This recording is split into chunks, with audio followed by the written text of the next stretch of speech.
Very good. Thank you, everyone. If you would like to take your seats and make yourselves comfortable, we're about to start. Welcome to tonight's Planning and Development Control Committee meeting. My name is Nikos Tsouslous. I am the chair of the committee.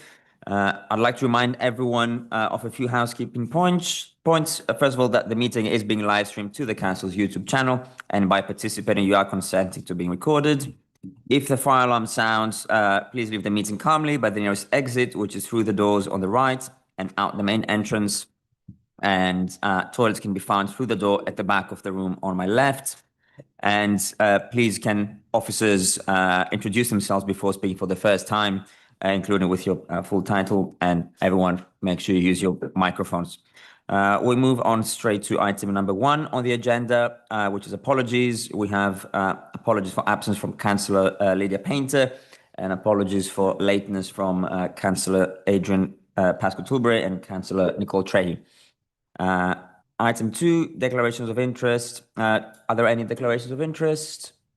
No. Thank you very much. And item number 3, the minutes of the previous meeting, which was held on the 10th of February. Are the minutes of that meeting agreed?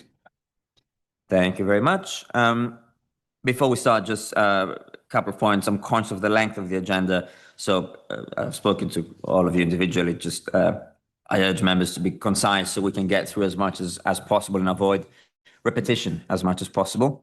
And we also have just the one screen today, but all committee members will have received the presentations to their email, so you can check them and have them there. So we now start the items. Item number 4, the first item is Lots Road South, and we have Catherine Slade to introduce the report when you're ready. Apologies, we're just having a bit of trouble sharing the presentation, so if you could just bear with us a few minutes while we sort out the IT.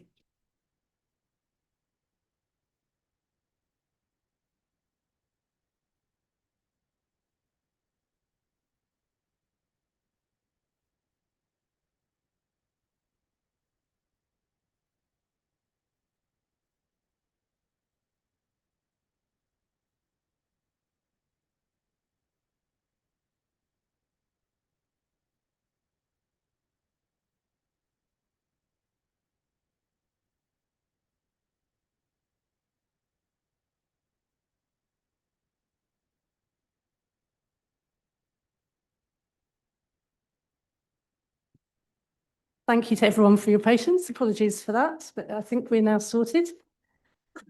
Good evening, members. I'd like to draw your attention to the addendum report, which is mainly amendments to triggers and details of conditions, but I would like to draw your attention in particular to the deletion of the ecology conditions, which are being transferred to the section 106 in order to align with colleagues at RBKC.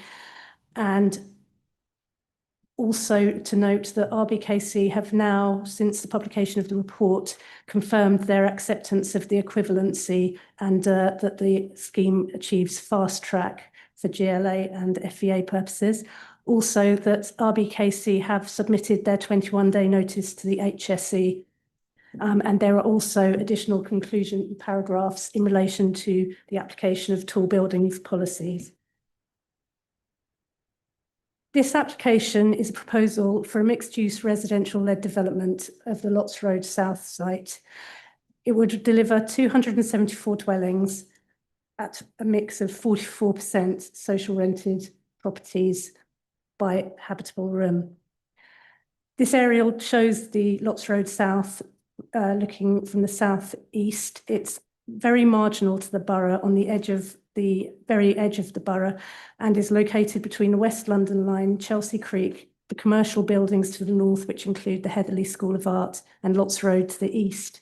And as you can see here, it's located in close proximity to the Fulham Gasworks site, which is also an opportunity area. As you can see, the application is a cross-boundary scheme with, on this slide, the borough boundary between RBKC and ourselves shown as a green line. 2 identical applications have been submitted to LBHF and RBKC, but each borough can only control development within that borough. So we can only control the development and consent the development that is to the top of the green line here. That having been said, the development is a single element which cannot have the discrete parts separated out to be considered individually. 67% of the site area is within RBKC and 33% is within LBHF. However, 49% of the built form is within LBHF and 51% is within RBKC. To give you an idea of how complex this relationship is, 80 of the dwellings proposed, that's 29%, sit entirely within LBHF, 27% within LBKC, and 120, 44%, straddle the borough boundary, so can be considered to fall within both. This slide indicates the land use and massing. The ground floor is primarily given over to commercial uses and back of house. And within LBHF, the taller buildings step down from 13 stories in the south to 9 stories in the north. There are 5-storey buildings within the RBKC part of the site, fronting onto Lots Road. The built form is arranged in 5 blocks, of which A, B, and C are located partially within LBHF. This means that the majority of the affordable housing is to be delivered within LBHF, which is shown on this as being the yellow as being extra care, and the pink is general needs affordable housing. This equates to 44% affordable housing by habitable room, of which LBHF would get nomination rights to 49%. These elevational views show the development sitting within its wider context, and as can be seen, although the development comprises a series of taller buildings within the LBHF land, it does sit within a context that includes the consented and built-out development in Fulham Gasworks, Lighterburn Tower, and the Lots Road Power Station. The scheme has been to the RBKC Design Review Panel and to the LBHF Inclusive Design Review Panel, and during the course of the application has been amended in order to improve the treatment of the western elevation to provide a more elegant facade when viewed from the west. As I said before, the commercial uses are predominantly are located at ground floor level. Of these, a 75 square metre unit within Block A is to be affordable workspace, which will be given over to residents and businesses within LBHF. This slide shows reliance on the development within LBHF on matters outside of our borough boundaries. So, for example, you can see that the access and much of the landscaping will be within RBKC. As a result, we have had to rely on Grampian conditions quite heavily, which has resulted in a very high number of them attached to any permission that may be granted. And these are paired for clarity. For example, they control things such as cycle parking, access, and refuse. In terms of housing, LBHS has to consider all the dwellings and parts thereof within the borough boundary, but only Block A will count towards delivery of the LBHF housing target, and that will yield 108 market units. LBHF will have nominations over 43 general needs social rent dwellings within Block C, some of which will not be within the borough or will be only partially within the borough. The quality of accommodation of all the residential dwellings has been assessed and found to be acceptable in terms of light, privacy, outlook, and space, subject to conditions as set out in the report, and the impact on occupiers of existing properties, including those that are currently under construction in Fulham Gasworks, have also been assessed and found to be acceptable. This slide shows the affordable housing offer, which comprises 118 units, all of which are available for social rent. Of these, 65 will be extra care units given over to RBKC, alongside 53 general needs affordable housing units, of which 43 would go to LBHF residents and households. That equates to 49% of the affordable housing by habitable room. Although LBHF will receive nominations to fewer homes than RBKC, More of these will be family dwellings, and this has been agreed in collaboration with our housing colleagues, and it does equate to only just under 50% of all of the affordable housing nominations by habitable room. I'd also point out that RBKC's yield is all comprised of one-bedroom units.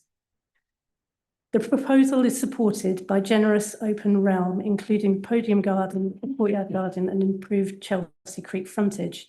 Child play space is provided entirely within RBKC and conditioned. However, there remains a shortfall, so a contribution towards improvement of public open space within Hammersmith and Fulham is sought under the Section 106. This slide also shows the movement flows through the site, where vehicles will come in along the northern edge, go southwards along the rear boundary alongside the railway line, and then exit the site in this midpoint. The proposal also includes substantial works of rebuilding to the existing creek wall. These have previously been consented in a different form in 2022 via planning permissions granted by LBHF and RBKC. However, those have lapsed. These proposals include the replacement of the existing flood structure and the improvement of intertidal habitat, and will result in improved flood resilience of the site and local area. It will also include the enlargement of the floodplain storage within Chelsea Creek. The applicants and the councils have worked closely with the Environment Agency, who, notwithstanding an initial objection over accessibility in the event of for maintenance purposes, have confirmed that they have no objection to the proposal subject to conditions and mechanisms to allow access secured by way of the legal agreement.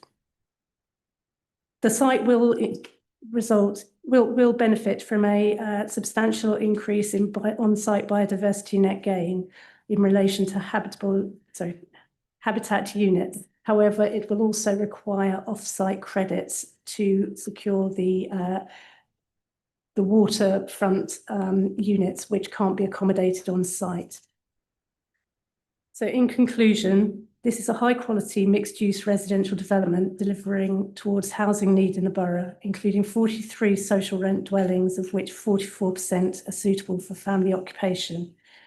It provides substantial public realm benefits, including landscape areas and opening up of the Chelsea Creek frontage to the public, and incorporates enhancements of the existing flood defence measures. And for this reason, it's recommended for approval, subject to conditions, Section 106 agreement, and Stage 2 referral to the Mayor of London. Thank you.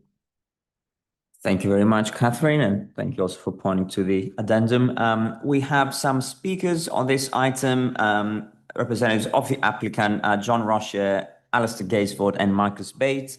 If you'd like to approach the top table, and there'll be 3 minutes between you or for one of you, whichever way you want to approach it. Okay, that's fine.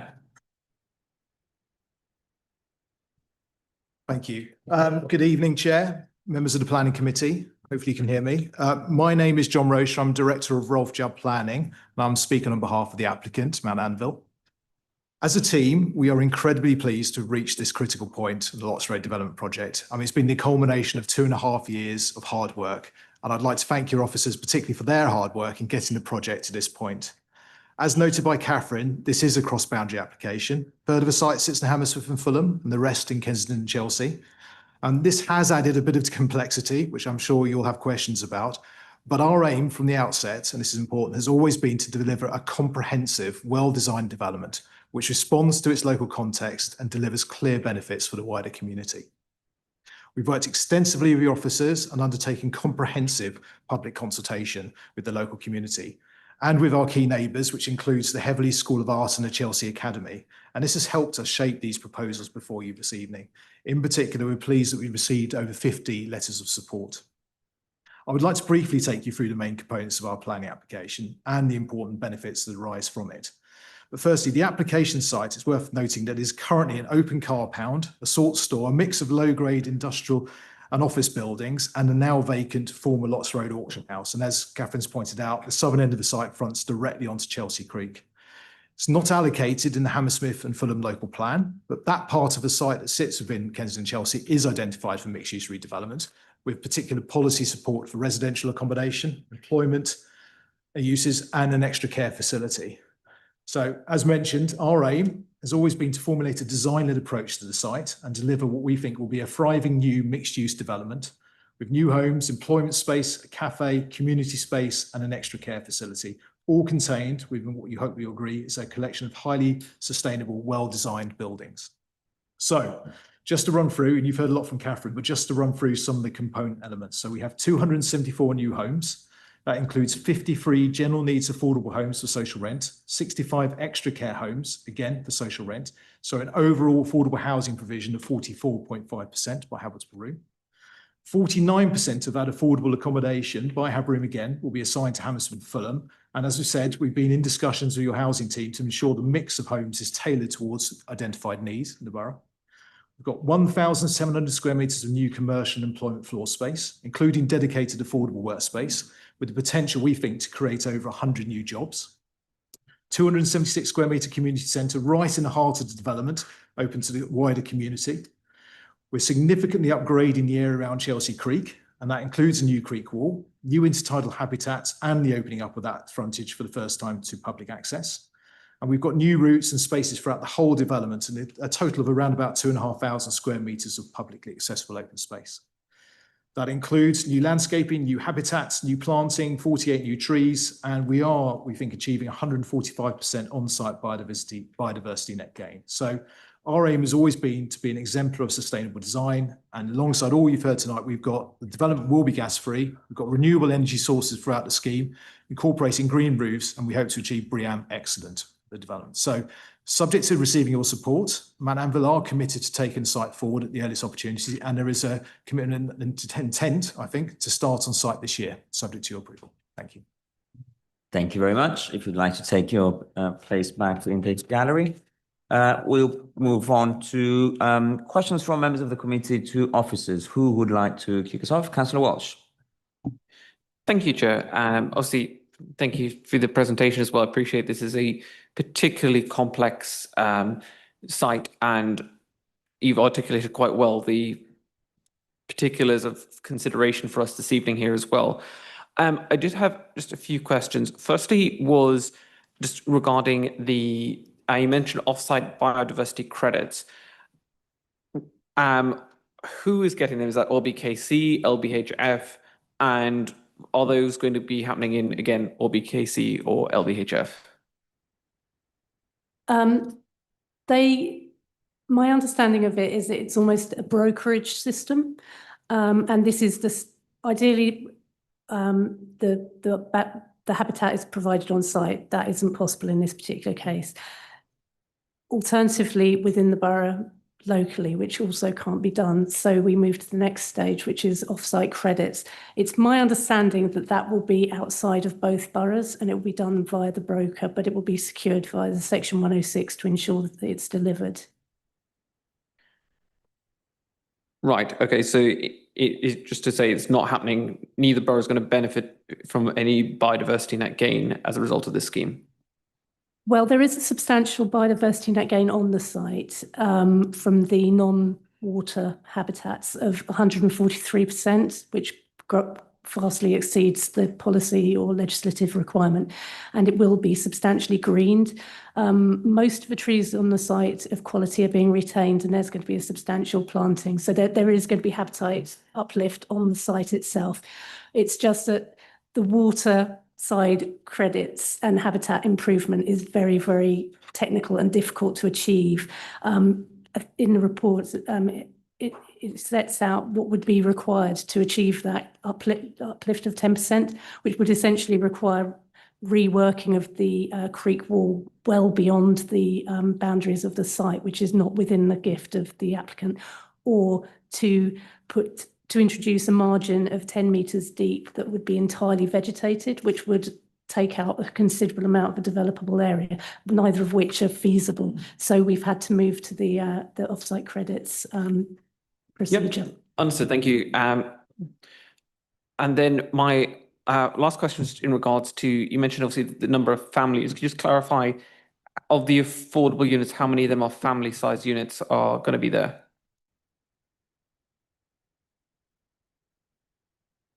So is that family units for LBHF or overall? Okay, so we are getting 43 affordable social rent properties. Of these, 20 would be 2 bedrooms and 16 would be 3 bedrooms. Could you just put that on the screen as well, Okay. Catherine, so we can all see it? There you go, apologies. You can read it. I would say from where I'm sitting, I cannot see that at all. I will 7 2-bed 3-person properties, 13 2-bed 4-person properties, and 16 3-bed 5-person properties. Fabulous, thank you. So just a general comment to follow up to say, obviously, appreciate this is not hitting the typical 50% that we aim for in the borough. However, it is greatly welcome to see family-sized units being included, given that this is an area of particular struggle. I know in terms of a number of the developments that have come forward being 1 and 2, but it's great to see larger family-sized units, because I know that there is a particular shortfall and need for that as well. So thank you very much. No further questions, Chair. Thank you very much. Just on that point, you mentioned the 50% affordable. Remind me, because I get confused because I think they keep moving. Is this the aim? I know obviously rules changed recently in London for big developments and the threshold is lower, but yeah, just. So this application delivers 44% affordable housing by habitable room. And the policy requirement is 50% because it is publicly owned land, and obviously that is the local plan requirement as well. However, it has been robustly assessed in terms of its viability and found to be providing the maximum amount of affordable housing. Setting that aside briefly, under the equivalency route, which was introduced by the GLA in December 2024, this proposal only needs to achieve 35% in order to benefit from fast track route, and that it does. It obviously exceeds that by 9%. Thank you. Thank you. That's what I was trying to get to, and yeah, it is positive that it meets and exceeds that, and also that the tenure is for all of it to be social rent, if I understand correctly. I think that's something that, and it's big, affordable homes. So yeah, that's very positive for me. Any other questions from members of the committee? Councillor Kamel. Yeah. Yes, I should just say that I had the pleasure of actually being up in Hornton Street on the 16th of December. And so I watched and listened the RBKC Development Committee, or Planning Committee as they call it up there, discuss this matter. And I noticed that Mr. Rochier in his little presentation to the committee alluded to the fact that this is not an allocated site in LBHF, although it is an allocated site within RBKC.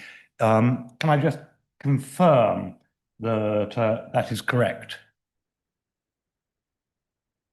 That's correct. In the old parlance, it's white land in the development plan.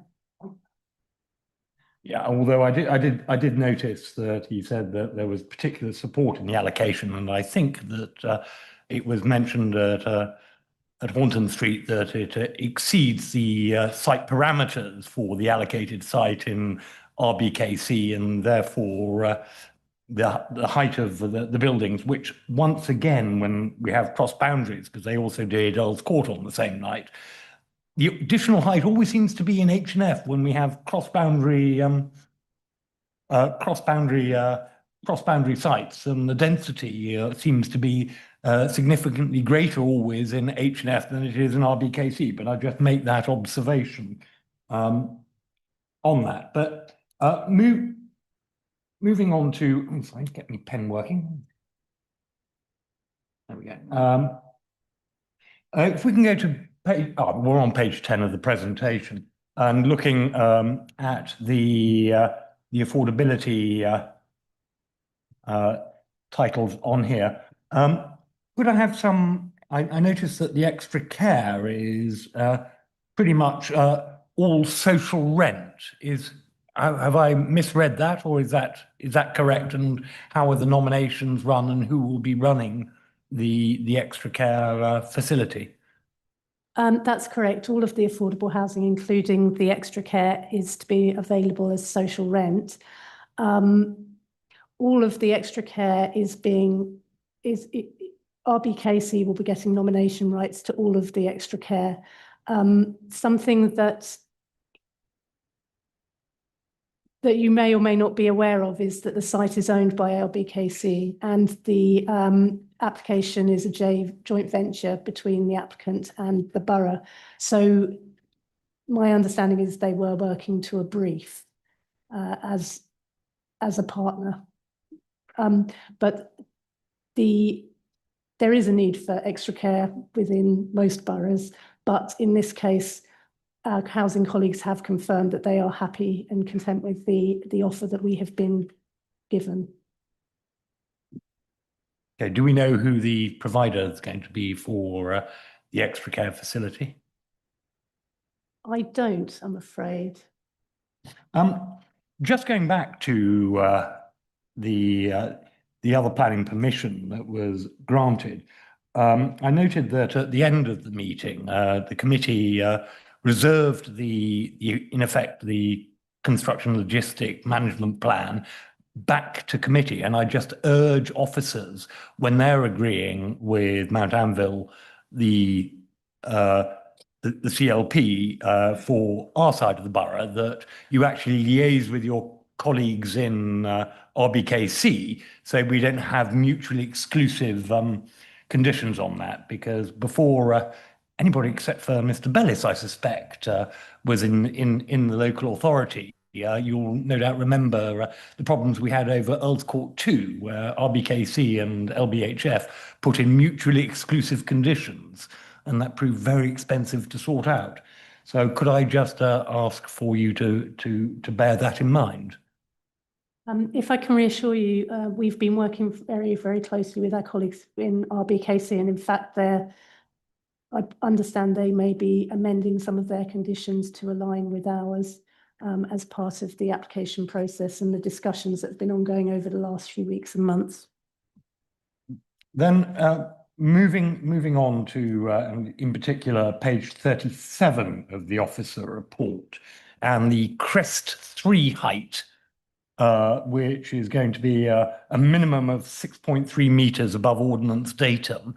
Can I just get some reassurance that that will be similar to all the height around there? Because I don't want it to be a sort of Maginot line where we have 6.3 meters on the tiny little bit that surrounds this site, and then just around the corner it's only 2.4 meters, and so it's and therefore likely to inundation in the event of a catastrophe.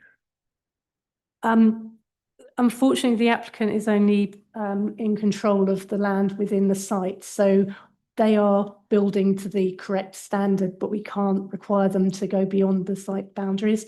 Just well, I just said were the surrounding area were the surrounding area of insetting.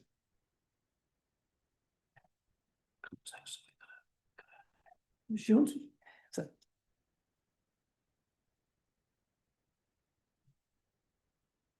Sorry, Chair. I think while Catherine's sorting that out, I think I understand the question. You're talking about the contextual relationship with Yes. yeah. I mean, yes is the answer. I mean, apart from Lots Road, which is lower density, and that obviously is in K and C, where you get the 5-story buildings. Our side of the site there is closer to the kind of the Lots Road power station and the Fulham Gasworks development, which are all substantial. Lovely. Sorry, all the extra cares there. So I'm just ticking off the things I had down. Done that. Maybe let's take a pause. Are there any further questions from other members of the committee? Okay. Thank you very much, Councillor Kamel. Oh, just to comment, if I may. Of course. I welcome this development. having seen the presentation at both committees, I'm impressed with the amount of work that Mount Anvil have done with the local community and with the respective planning teams in both boroughs. And it is almost an exemplar of how it should be done. Thank you. Yes, I would like to echo this. It has come across my desk in various capacities, and I've seen that, and yeah, it is quite impressive. And just to also point out, as I'm sure other members, if the vice chair was able to be here, she would definitely point out, it is a real positive that we have the 145% biodiversity net gain. I think it's a real positive, and it's something we would love to see more in developments across the borough. So unless there's any further comments or questions, I think we can move on to voting. First, on whether recommendation 1 in the report is agreed, which is on page 9. Councillor Melton, are you voting for, against, or not voting? For. Councillor Nemo? For. Councillor Walsh? For. Councillor Kamel? For. And I will also be voting for. And then on whether recommendation 2, also on page 9 of the report, is agreed, Councillor Melton? For. Councillor Nemo? For. Councillor Walsh? For. Councillor Kamel? For. And I will also be voting for. And therefore, the item is approved. Thank you very much. We move straight on to item number 5, which is the development at 3 Shortlands, and we'll have Matthew Lawton presenting the reports. We'll just have a couple of minutes for the changeover.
Thanks, Chair.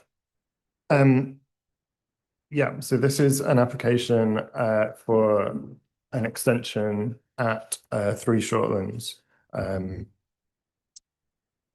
The description is for the erection of a double height single story, including mezzanine rear extension to the existing gym and pool with a roof terrace over. Extension of existing mezzanine floor to the northwest corner of the building. Relocation of the gym entrance to the piazza to the west, and adjustments to the facades fronting Hammersmith Road and the adjacent piazza and associated works, including landscaping and public realm improvements on Hammersmith Road. If I can draw your attention, obviously, to the officer report and the addendum, where there's a few amendments to conditions and plan numbers, just tidying up a few issues with the report on the agenda. So here is the site. It forms the ground floor and mezzanine of the larger 3 Shortlands office building, which is, I think, a 10-story office building on the southern side of Hammersmith Road, with Shortlands to the east.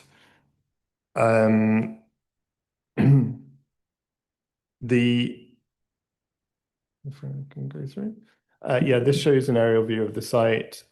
You can see if you can see the cursor here. So to the north of the building, the lower part is the frontage of the existing gym unit, which has been vacant for 3 years. It was formerly the Virgin Active gym. And at the rear here is the service yard, which is the location of where the extension is largely going to go, with the other bits being infills at mezzanine level at the front of the building. And here's just another image showing the aerial view from the south, so you get a better idea of the service yard, the large new development at 245 Hammersmith Road to the west, a commercial building. And this at the bottom of the picture is the corner of the Novotel building to the south. And yeah, this is just a view from the northwest, where again you can see the frontage buildings where the gym is, the lower part, with the trees on Hammersmith Road, and the service yard to the service yard to the rear. And you get the idea here of how it kind of wraps around the corner. And it's this elevation onto the piazza where there's going to be a new entrance to the facility that we'll come to. So this is showing the existing street frontage onto Hammersmith Road. Things to note here are the fact that the former entrance to the Virgin Gym was here where the pointer is. It was quite recessed on Hammersmith Road. And also on the right-hand side of this bottom picture, there's a external escape stair which serves the office building above, and that's going to go as part of this because that's going to be internalized. So that will go from the frontage. And here again is the view looking across the piazza from the northwest. So here we've got just a diagram kind of showing the bulk and massing proposed. So the existing is at the top. And at the bottom, you can see the kind of lighter band at the front is where the mezzanine is infilled, and the extension at the back, which also extends along the piazza. So it was formerly the Virgin Active until April 2023. David Lloyd are now the prospective operator, but this application is made by Romulus, who are the building owner. So the application focuses on the shell of the extension and the extended building. So the layout plans as shown are indicative of what David Lloyd may want to do.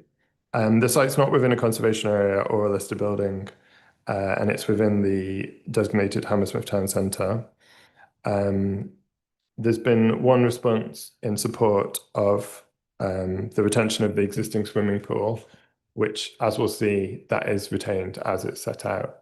So these two plans give you an idea of the ground floor overall layout. So the lighter green shows the existing footprint at ground floor level of the gym and swimming pool, with the pool indicated by the black outline.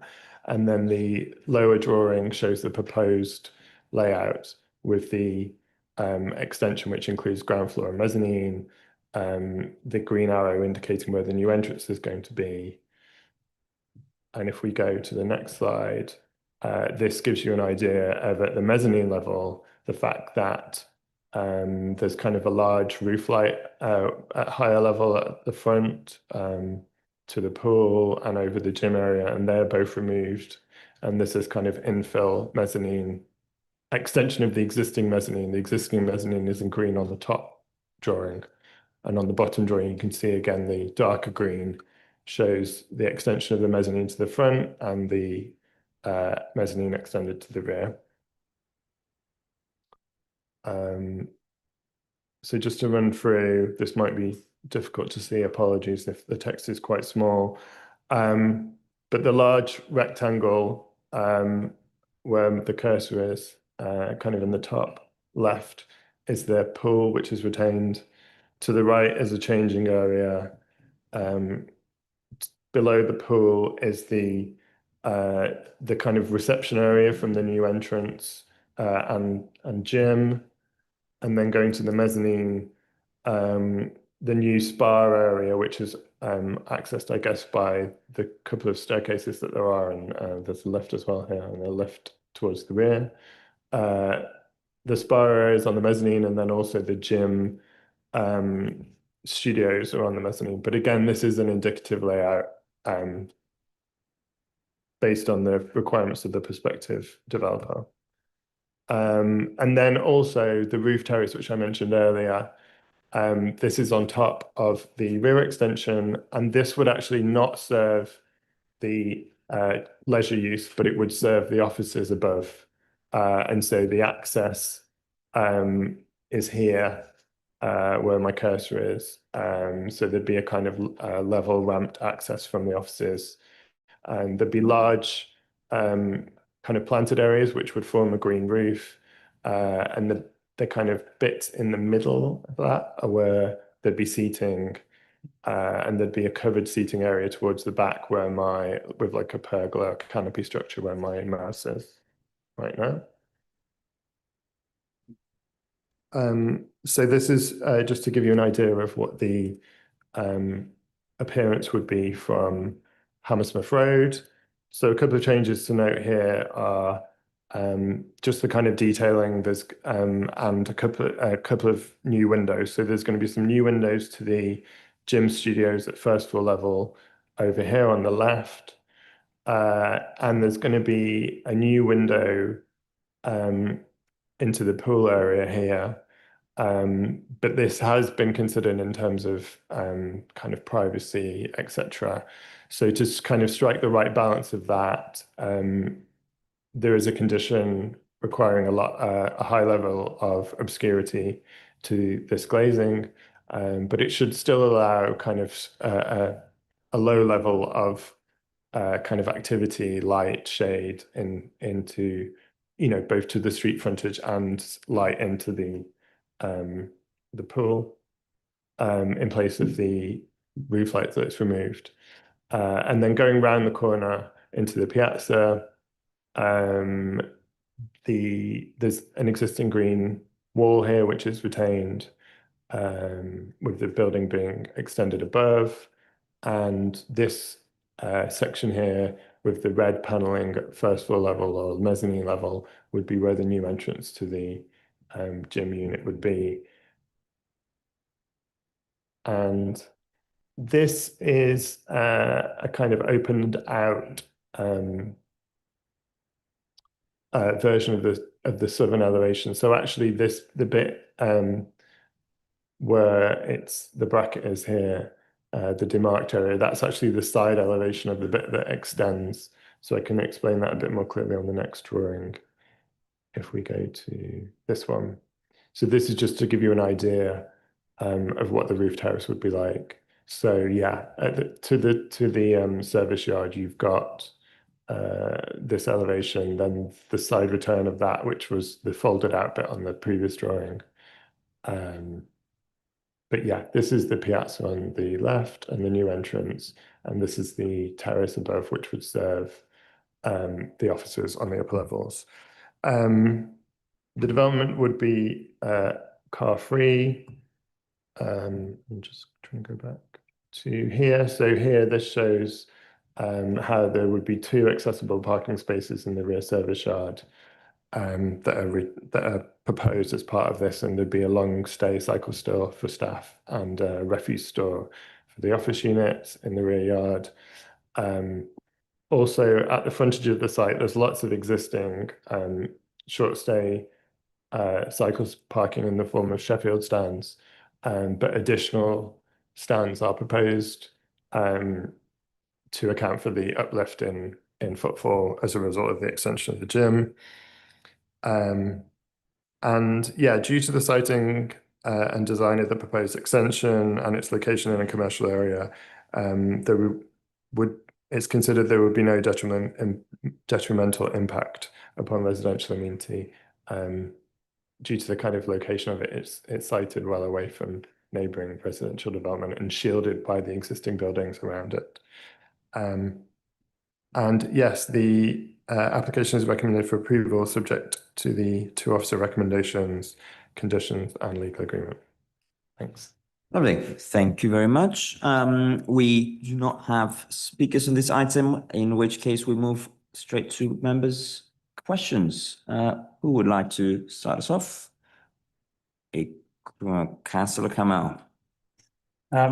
Thank you. When I first read this application, I was somewhat concerned by the idea of on the public road having an observation window into the swimming pool.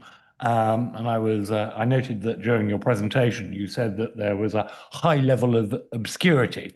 Am I not right in thinking that it's greater than a high level of obscurity? The condition requires Pilkington texture glass level 5, which I believe is the highest level of Pilkington texture glass. Is that correct? Yes, that is correct. It's the highest level available. Yeah.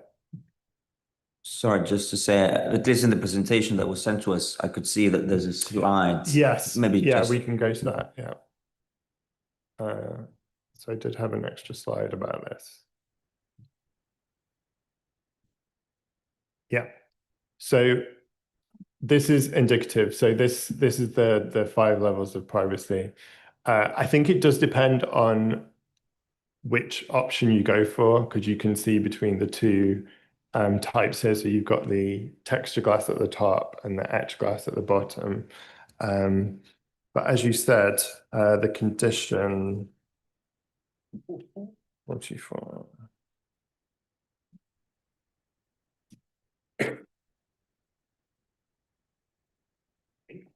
Yeah, no, that's correct. Yes, so yes, the condition refers to texture glass level 5. So that's the top right. But again, I think there's different designs, so that isn't the only design option available, but it gives you the idea that it is the highest level of privacy glass that they do. But the detail of that can be controlled in that condition. The only other question I have with this, because I think as a committee we all like to get the borough fitter and so forth. So new gyms are and sports-related facilities are generally welcomed, without predetermining any other application that may come in. Are we happy that since they're taking up some of the servicing yard, and given the change of use, the actual use as opposed to a planning change of use for the main building at number 3 Shortlands, that there is sufficient servicing and refuse storage space available for the rest of the building? Thanks. So if I go back to the maybe. Yeah, so there's a condition relating to details of the refuse storage, but there's 2 areas of refuse storage. So this area here, if you can see where my cursor is moving here,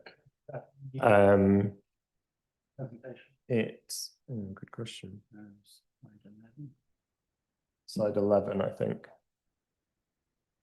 Yes. So just above where the accessible parking spaces are in the rear yard, if you can see those, there's in the corner of the proposed extension. I'm sorry it's so small. Yeah, I don't know. Yeah, I don't, because it's in presentation mode, I'm not sure I can zoom in. But in this corner of the building here, basically that internally is going to be the refuse store for the extended gym. And then externally in the car park here is going to be the refuse storage area for the rest of the building. Because at the moment, the bins are just kept in the service yard, I think. And so... Very small. That's the building. It's a big building. So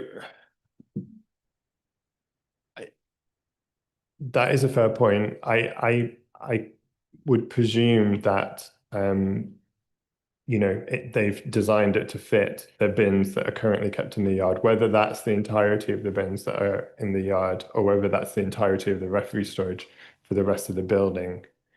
I don't know for certain on that point. Well, if I may just sort of belabor this point, we do have standards for the size of refuse stores, which is related to the floor space and the floor plans of the related buildings. And we are with the reconfiguration of the yard, I just want to make sure that we're not actually breaching our own standards, and that for, I mean, it looks like the refuse storage for the gym is larger than the refuse storage for the rest of the building, and that cannot be right. And I just want to make sure that there is sufficient storage, and it does meet our policies for the correct amount of storage. Thanks. Yeah, so I agree that it's very important that this issue is covered, and so we have a condition about a waste management strategy, condition 28, but then there is also a condition requiring full details of the refuse storage area to be submitted, and I would consider that we would be able to address this point under those two conditions to make sure that a suitable amount, because the whole point of that refuse store is that it's for the rest of the building. So in providing details about that, I think we would need it to be demonstrated that it was sufficiently sized and capable of serving the purpose.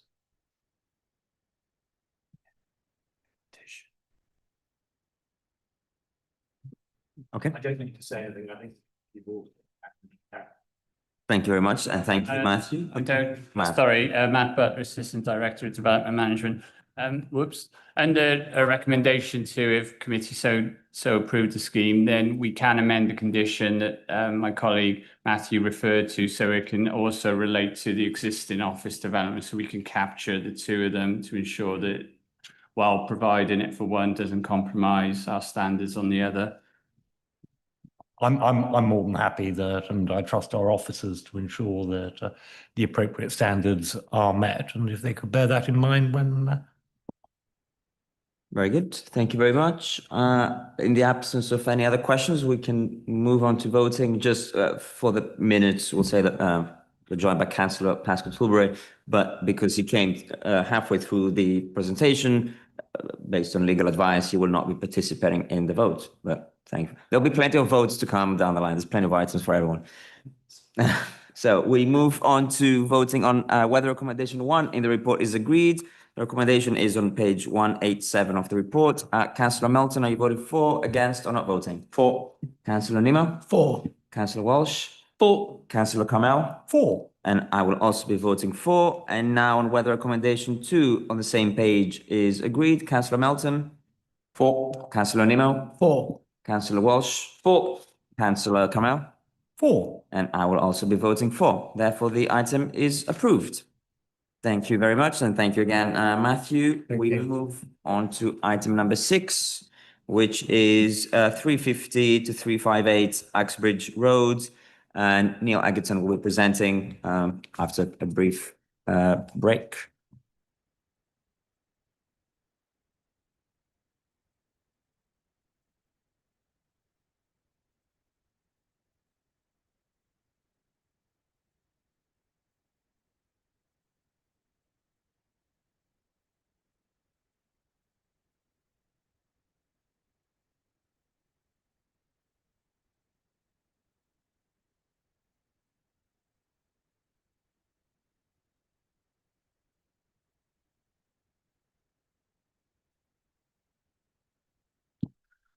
Thank you, Chair. As I say, the application relates to 350 to 358 Uxbridge Road. And it is a block of 5 properties within a terrace, commercial at ground floor with residential above.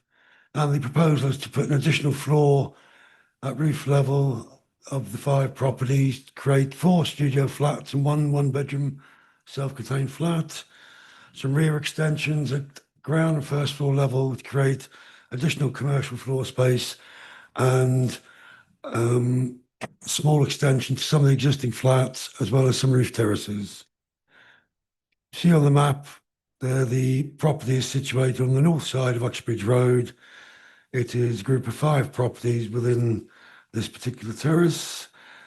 It's a commercial at ground floor level with residential above. It's an aerial image of the front of the site, with the site highlighted. And then this is the rear image of the site again. The existing site photographs, there's been some action taken recently, as probably where there's a lot of interest in upgrading and improving Uxbridge Road properties. So there is work going on. This property was highlighted at some of the existing stonework, and I think there were a lot of satellite dishes, etc. on there, and notice was served. So works have commenced to improve that frontage. Although, as I say, unfortunately, there is screen there, so it's not totally clear, but officers are satisfied the works are underway to improve that. And again, just some existing rear elevations. So the plan is shown here. This is the block plan. At ground floor level, the commercial unit would be extended to the rear. So there'll be improve the facilities for those commercial units. Then at first floor level, as you can see where the cursor and where the hatched area is, there'll be small extension to the existing residential flats, and then small terraces being created on top of that commercial extension. And then moving up the building, second floor level, the existing flats would stay as they are, and then at roof level, there would be the 5 new units, 4 studios and one bedroom flat. And that just shows the roof level. It's a mansard roof at the top, and there's the proposed front and rear elevations of the property. See, the mansard roofs will be partially screened by the parapet there at roof level, and officers consider this as acceptable within the character of the area. I would point out there was a planning permission quite some time ago for additional floor on around about 10 properties in that terrace. That was approved but wasn't implemented at the time. The section here shows, you can see the commercial extension at ground floor level there, with a small terrace above, and then the small extension to the first floor flats, and then the mansard at roof level. So the key issues here consider there's enhancement of the commercial use, maximising the residential on the upper floors. The massing is considered okay. It's a visual improvement, not considered to be any harm to the adjacent Ingersoll and Alminga conservation area. We've had 9 letters of support from the local residents in favour of the application. They consider it optimises the site capacity. The new flats are supported. There's no adverse harm identified in terms of outlook, privacy, overlooking. Daylight and sunlight is compliant with the BRE standards. The on-site reduction of CO2 emissions through energy efficiency measures and renewable technologies, such as air source heat pumps. Development will be car parking permit free, secured by legal agreement. And then there would also be contributions for public realm and for environment improvements, community safety in the area. And with economic development, also contribution to support delivery of the industrial strategy. So officers are recommending approval for the development subject to conditions and the section 106. And then on the addendum, there's just a very slight amendment where, in relation to section 106, the wording was included as is expected to agree to a legal agreement, which is replaced with has agreed to a legal agreement. Thank you. Thank you very much, Neil, for the presentation. We move on to questions from members of the committee to officers. Are there any questions or comments? Councillor Walsh. Thank you. It's more of a matter of clarification. Obviously, we've dealt with mansarding roof extensions before, and in one of the slides there, obviously we could see the rear of the property, and it did seem that there was. I'm interested in terms of you saying that it seems to be within character, given that how it seems. Yes, this is the one. Certainly from the rear of the property, there seems to be a character already established, which adding these mansards would break. So I'm curious to understand your reasoning as to how this is in character, as opposed to, I'm just considering previous proposals where we've had, and this was seen as adding mansarding, adding roof extensions would be causing harm and therefore it could not be accepted. I'm trying to understand where the line is here.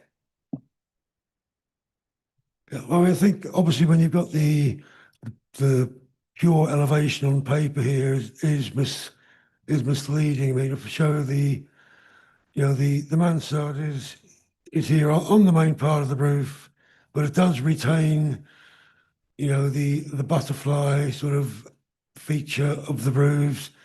It isn't unsimilar to a lot of other developments along Uxbridge Road of similar character.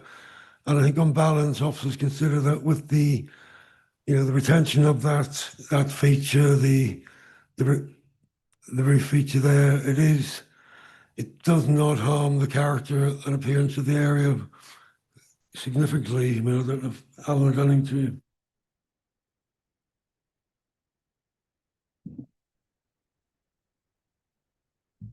Thank you very much. Councillor Pascal Tilburn. Thank you very much. Looking on Street View at these properties, one thing that's quite striking is that they are, without sort of being too blunt, they're in pretty poor condition. And there's a number of things sort of wrong with them, starting from the shop fronts to some really, really nasty windows that don't sort of fit with the traditional Victorian character. Also cornicing in a really bad state. And finally, they're ridden with aerials. What opportunities have we pursued to get all of these fixed? Thank you. As I mentioned earlier, we have served a Section 215 notice on the property because of its untidy condition, and that seeks to improve the architectural stonework, the signage, rooftop features, and it is recognised it doesn't contribute to the area. So the notice has required, the white stonework has been restored, the satellite dish is removed. Haven't got full view of the elevations due to the scaffolding that's there, but work is going on with regards to the parapet. We've also, discussed with the applicant, and they've agreed to remove the shutters, solid shutters at ground floor level. There's a condition attached that they should be removed within 6 months of the date of this permission, if granted. And then there's also a condition that no external shutters would be fitted in the future. The shop front glass must be kept clear and not mirrored or reflected. So I think with those works and with the mansard floor, we'll complete the parapet at the top. So I believe that the frontage will be back into good quality and good condition. Thank you very much. Councillor Kamel. You knew I was going to speak. Yes. Can I, first of all, and I'm sorry, I should have said this before the meeting started, that I am going to propose an additional condition on this application. What is, for those officers of long memory, is called a Cassidy condition, after your former colleague, Councillor Ian Cassidy, who had put a new condition on various properties in situations like this for enhanced levels of sound insulation, especially when putting additional floors on existing buildings, because the roof insulation is such that we, as a committee, in a previous format, decided unanimously that that was a good idea. And I'm sure officers are aware of the wording of the committee, that it's not just for between kitchen and living rooms, but otherwise. There is a condition 19, which requires enhanced sound insulation of at least 5 decibels above the building regulation value for floors, ceilings, walls, structures separating the rooms. Yes, thank you. I did see that, but I couldn't remember whether the Cassidy condition as it was, sorry, one of us has got to switch our microphone off because we're getting feedback. I wasn't aware whether, I think the Cassidy condition as formulated in the past was greater than 5. And the other one was that it's normally only between various types of rooms that the enhanced sound condition was. And I just thought for the benefit of future residents that it would be nice and proper for us to take into account the nature of adding an extra floor onto an existing building and to ensure that there was adequate soundproofing between them.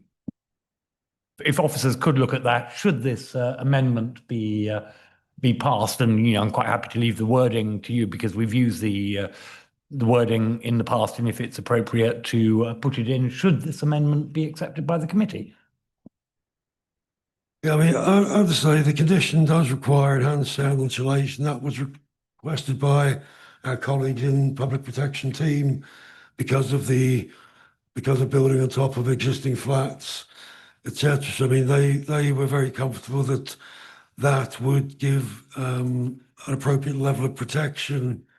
I mean, that goes far then down as to the units above. Sorry, walls separating commercial parts of the premises from dwellings should be at least 20 decibels above.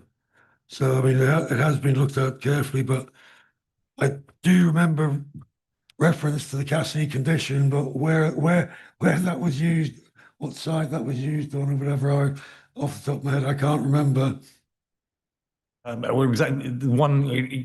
It occurred on more than one occasion, and which is how it acquired its name, because it was just off Shepherd's Bush Road the first time that it was imposed, and it was. It doesn't matter what the history of it was, but if you could look into it, because I think it was greater than 5% above, and we have decided in the past that it is not an undue burden to place on an applicant, notwithstanding that this. But I'll leave that, and we'll vote on the proposed amendment later on. But moving on to the mansard roof. Sorry, before we move on, if you don't mind, just trying to understand if what your amendment would be and whether you consider that the current condition as submitted is not sufficient to cover it, not robust enough, and why you think that would, just so we can all have a better idea if we do get to voting on that, what would we be voting on? Yes. I seem to recall, and I have been lax, and I haven't looked back at previous instances of the Cassidy condition, but I seem to remember that it was above the proposal included in the conditions as put forward, and I'm just suggesting that we amend the condition to enhance it to ensure that the living conditions of the new flats, between the new flats and the existing, which are currently the top floor, are sufficiently robust to ensure that they can enjoy sufficient quiet enjoyment of their properties. I'm mainly asking because, here it says a condition that details should be and has sound insulation to the value of at least 5 decibel. And I wonder whether that, including with the further wording that the details will need to be submitted in writing and approved by the council, whether that is enough in itself. If you were to tell me that, we need to amend it to 10 decibel or 15. From memory, it was always 10, except for on one occasion when it was in effect a bail hostel, and you had people who had antisocial behaviour problems, and on that one, I think we agreed to 15% because of the difficulties that were anticipated from the various things. But I think from memory it was 10, but I could be mistaken. I just want to, and if it is 10, then it's a very simple amendment. But I want to give officers the latitude to change it to reflect that we as a planning committee are concerned about the future quiet enjoyment of the not only the new properties on top, but the ones that are currently have no noise above them at the moment. Far be it from me to question your memory. I just don't want necessarily to commit to something that might be, incorrect. And also, as Neil said, if the team that is in charge of this has looked into it, it might be that there is already room there to get it better. I can see Matt, you want to come in? Thanks, through the chair. If it helps, I mean, I would suggest if you were to vote on a higher threshold, conditions need to be fair and proportional. We've obviously taken advice from our experts on this, and they've recommended this. I'm assuming it ties in with building control as well. I would suggest it might be safer, rather than imposing a condition that doesn't meet the statutory requirements, is that we officers go back and we check whether it would be appropriate to put a higher standard, and then the recommendation to them, which involves consultation with the chair and our legal colleagues and the director of planning and property, that we make the necessary amendments. I do think that Councillor Carmel picks up on a good point in relation to the different room types, because obviously they may change. So you may have a lounge against a bedroom where actually that then becomes something different. And so I think we should revisit that and maybe word it that in terms of all adjoining rooms, there's that 5 decibel requirement to cover the eventuality of different rooms changing functions, bedrooms changing to a lounge, vice versa. But yeah, in suggesting to the 5, I would offer caution to committee around actually voting on a higher threshold. Councillor Kamel on the suggestion. Would Mr. Butler be happy if I'm sure we can come up with a form of wording where we give you discretion to go back as opposed to impose it at 5? Because if you go back with a level of 5 and you have further discussions and that has been passed, that we give you discretion to have further discussions and, for if necessary, amend it. Would that? I think there would be, because if you look at recommendation 2, standard wording where it includes that it may include variation, addition, deletion of conditions and slight changes. Yeah, I think that should be covered. Yeah. Okay. Thank you very much, and thank you for the proposal. I withdraw the proposal for an amendment. Thank you very much. But if I could move on to of course, yeah, the next thing. Are we happy that the headroom in all the additional units meets standard? As stated in the officer report, the headroom did not hit the 2.5 meters that is recommended over 75%, but the officers have assessed the application on its merits and consider that the additional height may then have resulted in harm to the amenities of the neighbouring properties. So therefore they consider that height was acceptable in this instance. Well, obviously, since I asked the question, I did read that in the report. But what I didn't see or I missed is, sorry, we can't both have the microphones or else we get feedback. Sorry, thank you. What I didn't see or I missed is that I noticed that there was pardon the pun, a shortfall on the height.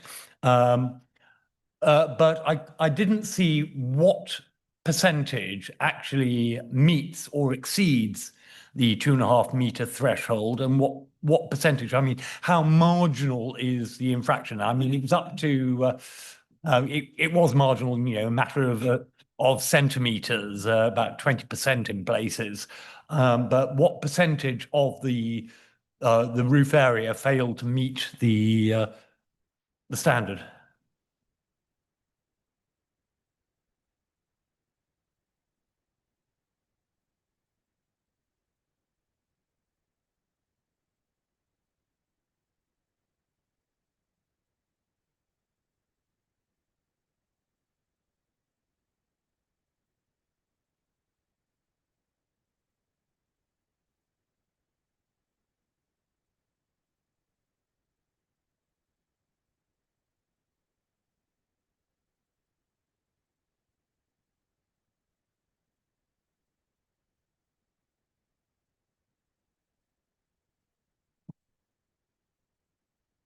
Yes, I mean, I'm afraid that the ceiling height at third floor, as said in the report, is between 2.3 and 2.4 centimetres below. If I just go to the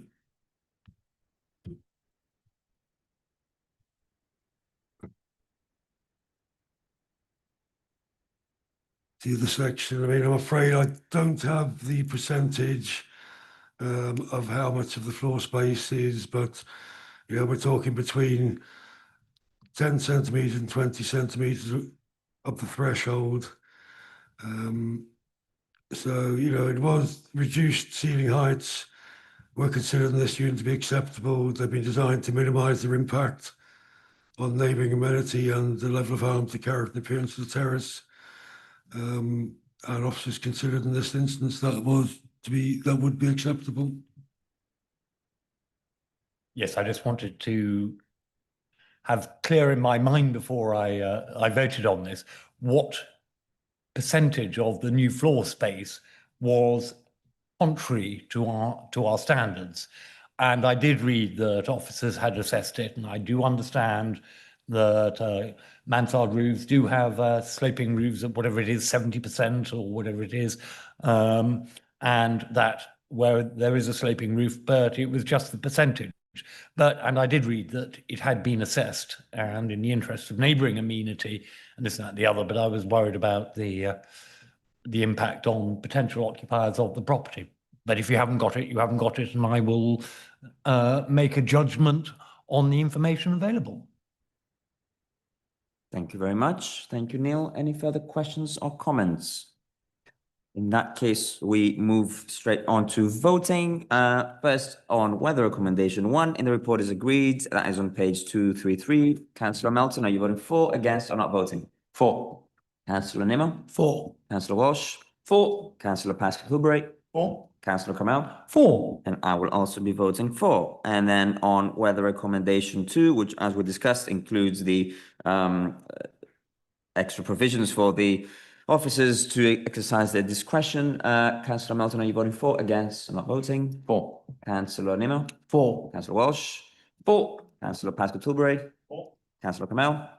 For. And I will also be voting for. Thank you very much. The item Can I is just make a quick thing? approved. Quick comment, Councillor. Quick comment. If officers do decide to amend that, I'd be grateful if they would let me know, so I know for possible future occasions whether the custody condition can be laid to rest or whether he might live on in planning committee history. Thank you. Thank you very much for that. We move on to item number 7, which is 104 King Street, and Sean Brown will be presenting the item.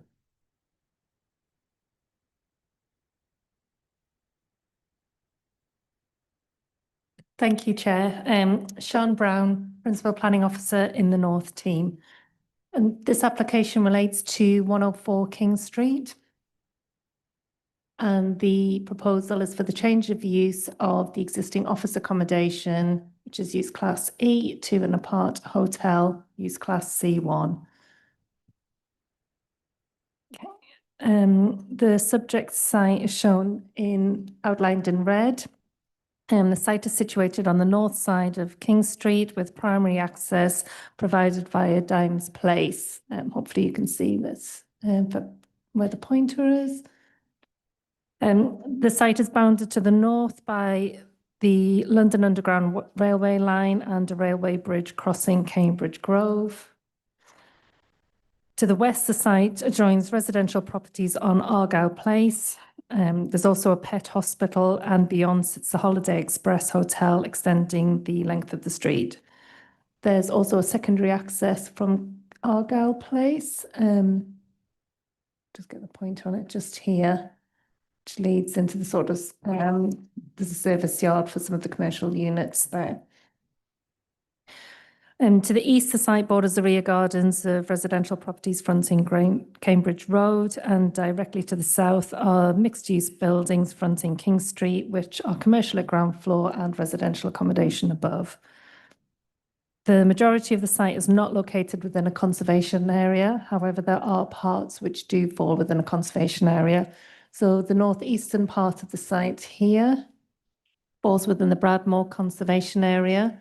The southern part of the site here falls within the Hammersmith Town Hall Conservation Area. As you can see, there are several buildings of merit around the site, particularly along Hammersmith, Cambridge Grove here, numbers 1 to 15.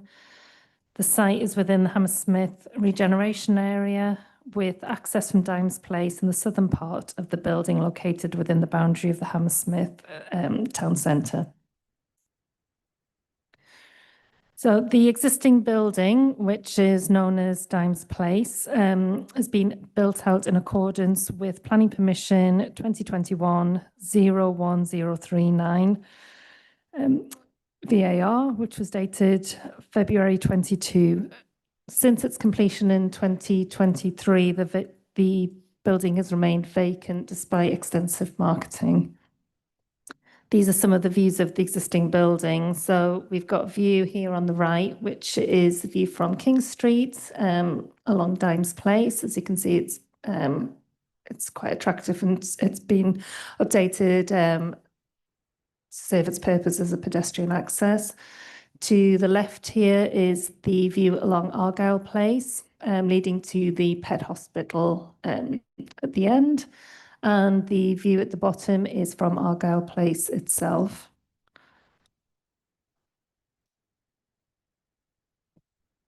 So in summary, the Apart Hotel will provide 68 rooms, comprising a mix of 57 studios and 11 duplex units. And these will offer an extended stay accommodation for up to 90 days. All rooms include an ensuite bathroom and kitchenette, and this will enable guests to prepare their own food. The building will also offer an on-site laundry service, and front of house facilities will be limited to a small breakfast area. In total, 7 rooms will be wheelchair accessible, which meets the 10% policy requirement. This slide shows the proposed ground floor, which will comprise of 28 rooms, 17 studios located in this part of the building, and there will be 11 duplex units located here.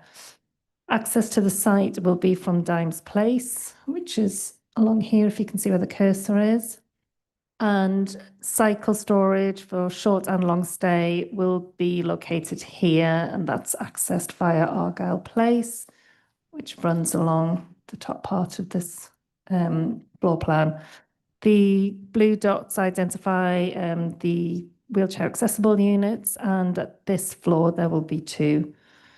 Oh, just to draw your attention briefly as well, you may not be able to see, but there would be a new window installed at ground floor level here, which looks into the internal courtyard. At first floor level, there'll be 21 rooms, which will be 21 studios located in this part of the building. And here will be the upper floors of the previously mentioned duplex rooms. Again, there are 3 accessible studio rooms here. And there will also be a new window. You probably can't see, I'm sorry about that. There's a new window to be installed here at first floor level, just where the pointer is. At second floor level, there are 12 rooms, one of which will be wheelchair accessible. And finally, at basement level, there will be 7 rooms, and one of which will be wheelchair accessible. The majority of the alterations will be internal. However, there will be some minor external alterations, which I mentioned briefly. At ground floor level, there'll be a new window installed here, which overlooks the sort of central courtyard area. At first floor level, as mentioned, there will be a new window which will run alongside Argyle Place. And at ground floor level, which is within the site facing Dimes Place, there are some minor alterations to existing openings which involve raising the sill height, and that's in response to comments from the Environment Agency to deal with flood mitigation. I would say that all of the new windows either face internally or are within, in excess of 18 metres from any neighbouring properties, and as such, there would be no undue loss of privacy. In terms of servicing, deliveries and waste arrangements, all vehicles associated with these will utilise the existing loading bays on King Street here, and also on Cambridge Road, Grove here. Delivery and servicing visits will be received via the main entrance, and they'll be taken along at Dimes Place. We are securing the delivery servicing plan and waste management plan by condition, and there will also be associated monitoring of those documents. We've also secured an operational management plan, and again, that will be monitored regularly with associated monitoring fees. So it's as part of the negotiations, the Section 106 involves the financial contribution towards community safety and public realm improvements, local employment and training initiatives, and a carbon offset payment. Together with monitoring fees for various documents, CARF, permit-free restriction, and 278 works. In summary, the loss of the employment use has been justified. The change of use to an apart hotel is deemed to be acceptable. In terms of design and appearance, the minor alterations are acceptable with no adverse impact upon the setting of nearby heritage assets. Subject to conditions relating to the construction and operational phases, there would be no adverse impact to neighbours. Subject to conditions in Section 106 obligations, there would be no adverse impact to the highway network or local parking conditions. And in terms of carbon offset payment, there'll be a carbon offset payment, but in terms of meeting standards on site, there'll be an on-site reduction in carbon O2 emissions of 68%, and that will be achieved predominantly through renewable energy measures, including the retention of the existing PV panels and also through the introduction of air source heat pumps. On the basis of that, officers are recommending approval subject to conditions and completion of Section 106 agreement. I'd also like to draw your attention to the addendum, which basically includes some alterations to some of the existing conditions, some updated wording to the air quality conditions, as well as a slight tweak to the construction logistics plan to ensure that the construction works don't cause any obstruction to the existing cycleway outside of the site. Thank you. Very good. Thank you. Thank you for the presentation. We have Neil Lucas, agent, to speak for this item. Mr. Lucas, you have 3 minutes, and start whenever you want. Thank you, Chair. I'm the planning agent acting on behalf of the applicant Thackeray Group. Thackeray has a long-standing interest in the site in Hammersmith Town Centre, having previously secured planning permission for a high-quality sustainable office scheme in 2022, which it is now built out.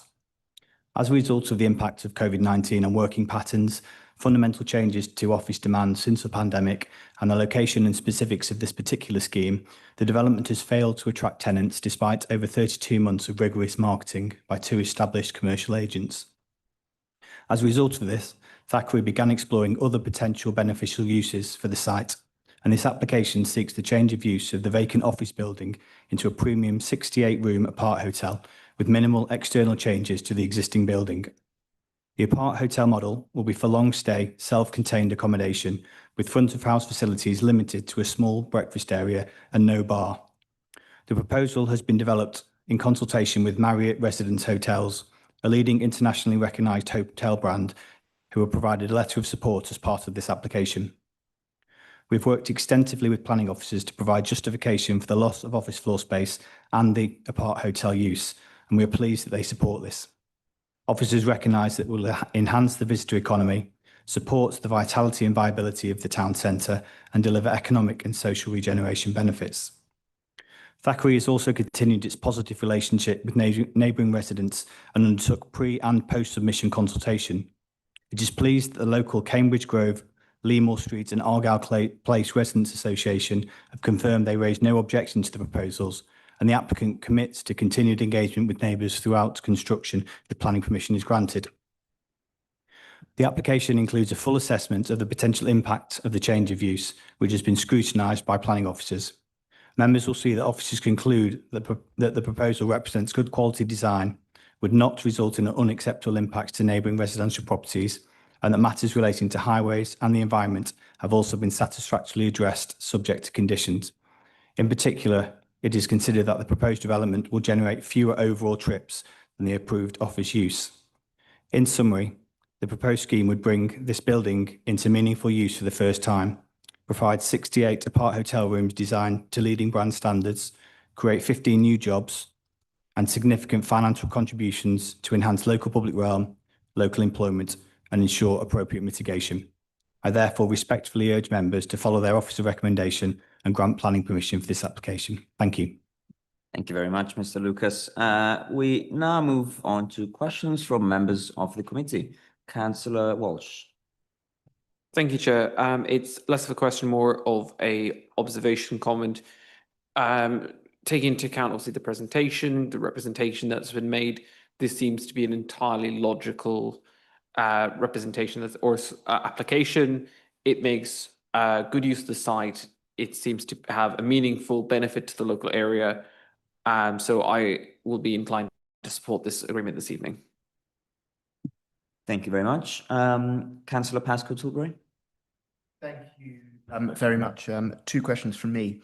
Obviously, one of the reasons this is in front of us is because it's been impossible to secure tenancy for the office space.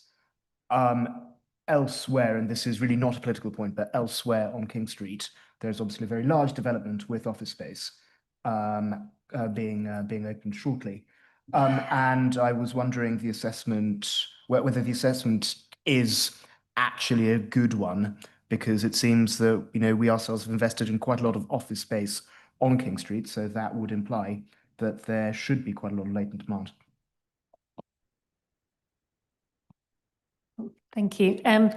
So as with any application that results in the loss of employment floor space, there's certain criteria that needs to meet, and one of those being that they need to demonstrate that the property is no longer viable as an employment use.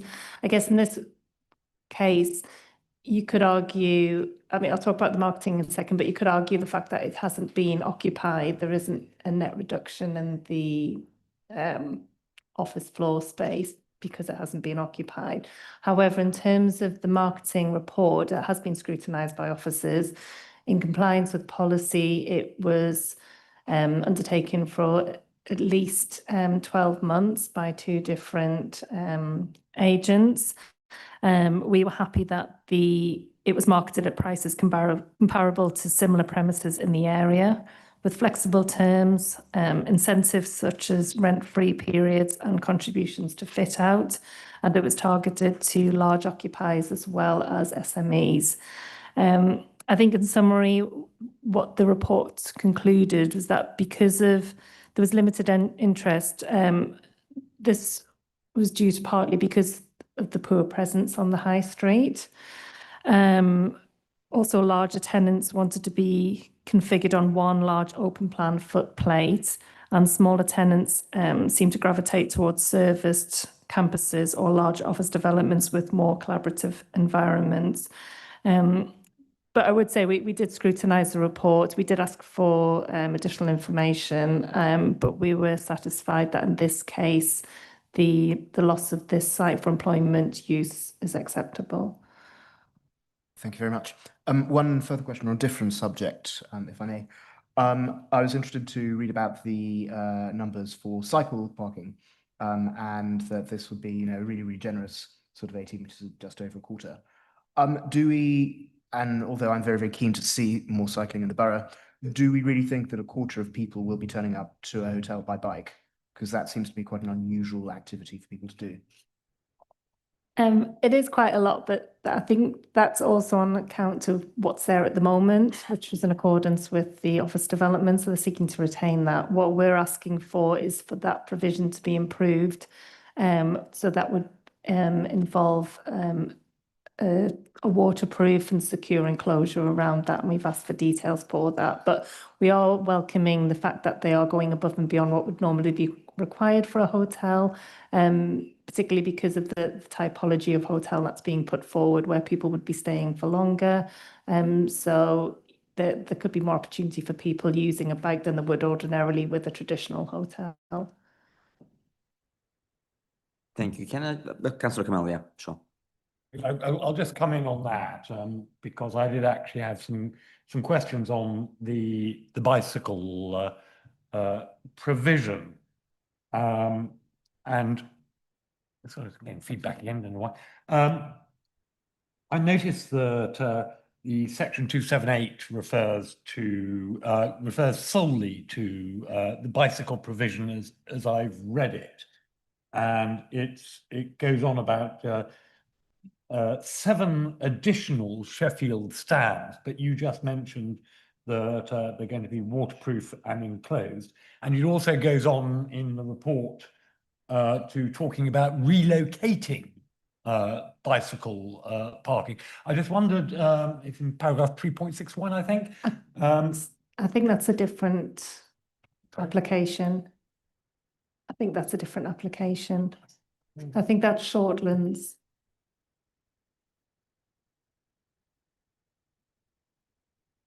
Sorry, Yeah, Councillor, yeah. yes. I believe the report you're looking at is for 3 Shortlands, which was approved earlier in the evening.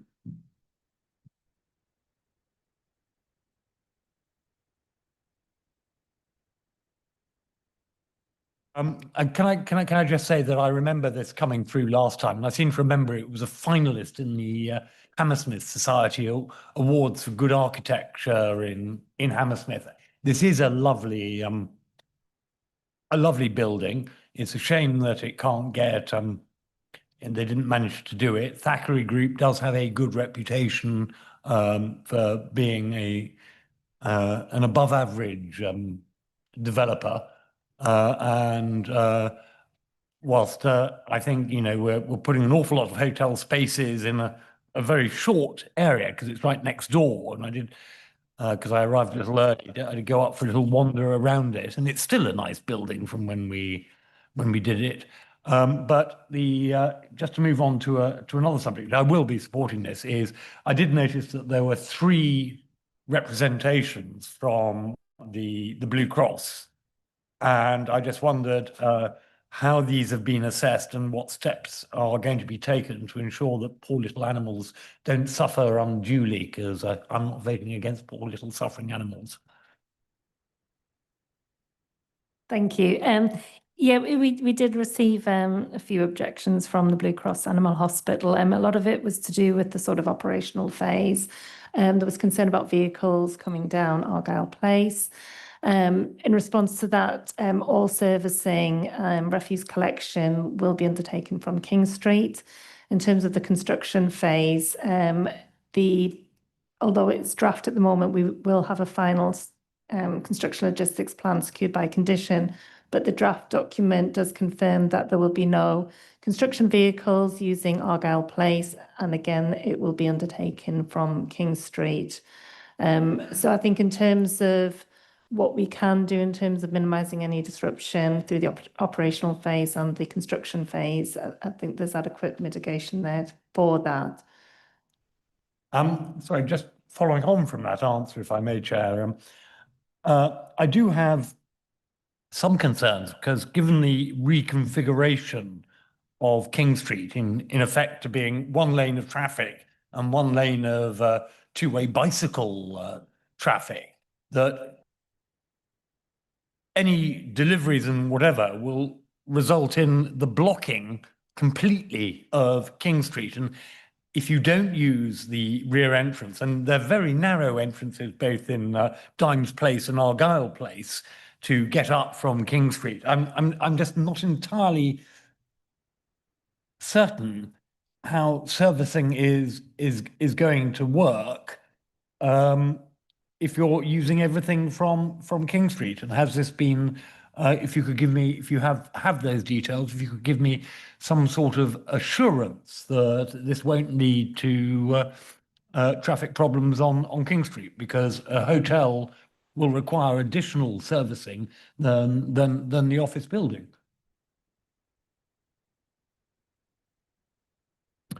Good evening, Councillor. Gareth Doherty, Senior Transport Planner. Yes, your concerns around servicing with respect to blocking of King Street, that has been considered at application stage as well. My colleague Sean has mentioned previously in the report that the nature of the hotel itself, it's an apart hotel, so it's difficult. It differs from a standard hotel, and that there wouldn't be concentration of deliveries of bed linens or other sort of materials and deliveries that you would associate with a typical hotel food as well. At application stage, we looked through the outline delivery and servicing needs. And as part of that includes a strategy around smaller vehicles, vans as such, that would be able to make use of the existing loading bays on King Street and Cambridge Grove. That has been demonstrated by swept path drawings as well.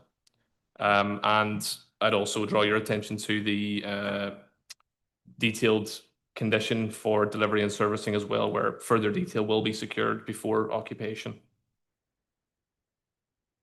Thank you. Just briefly, Councillor Kamel, you said you'll support it, just, yeah. Sorry, can I just add one thing, just in terms of the loading bays? The capacity of those loading bays was assessed as part of the application. We asked them to do that. So we have considered that, and we're happy that the loading bays are capable of accommodating the additional traffic associated with this use.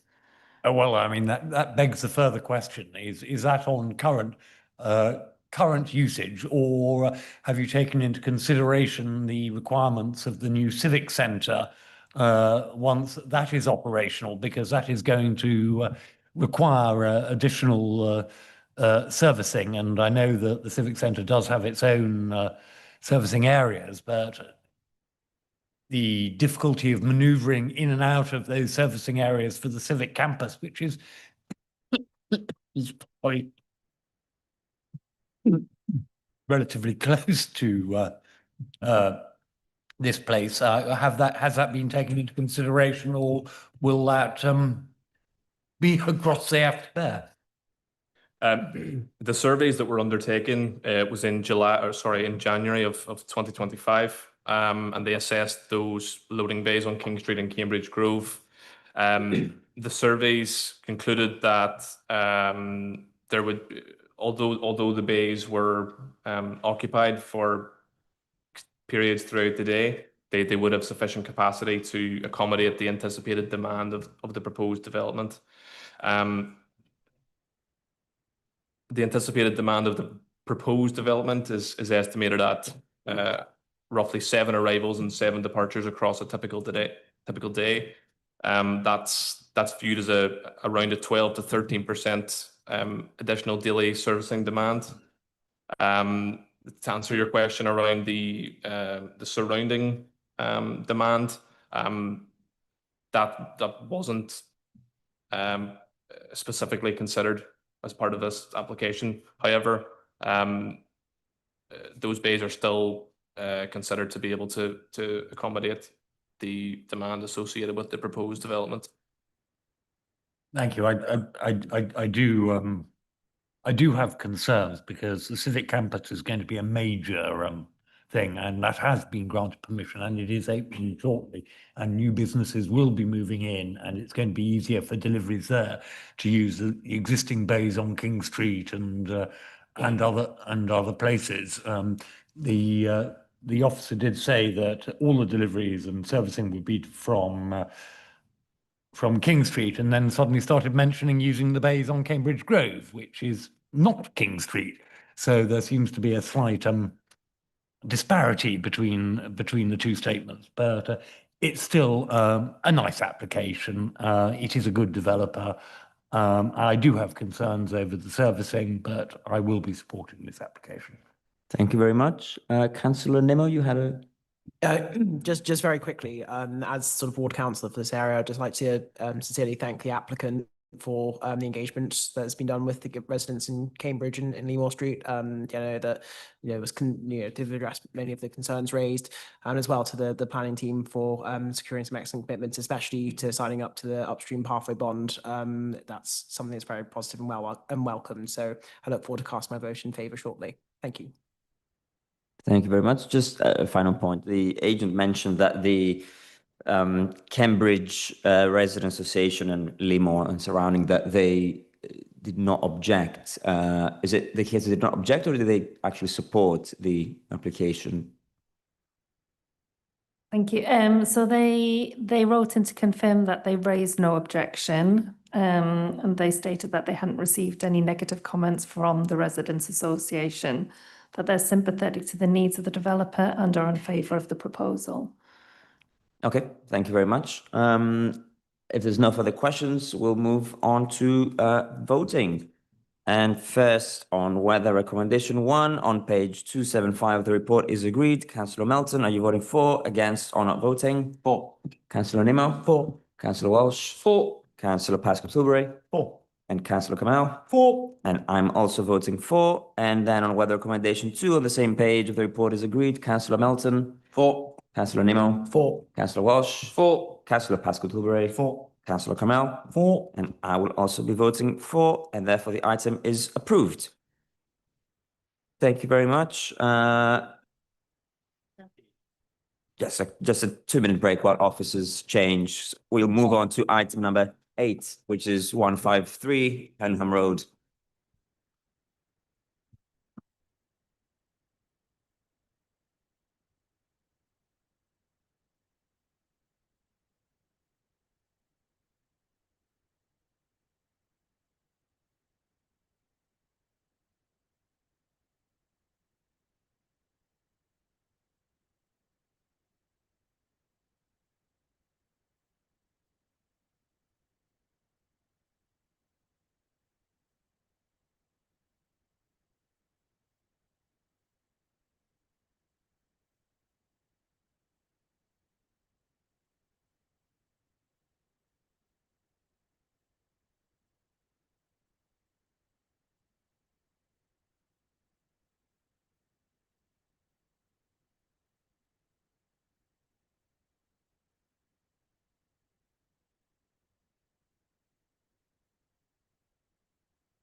Right, and we'll shortly be resuming. The item is item 8, 153 Hurlingham Road, and Roy Sagba-Power will be introducing the report.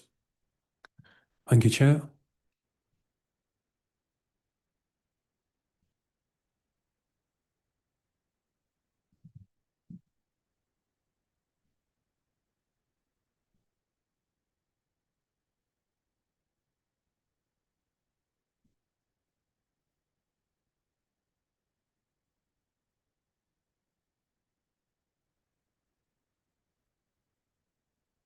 Okay, so this item relates to the Green Goat self-storage site on Hurlingham Road at 153, and I'm just going to go through the presentation.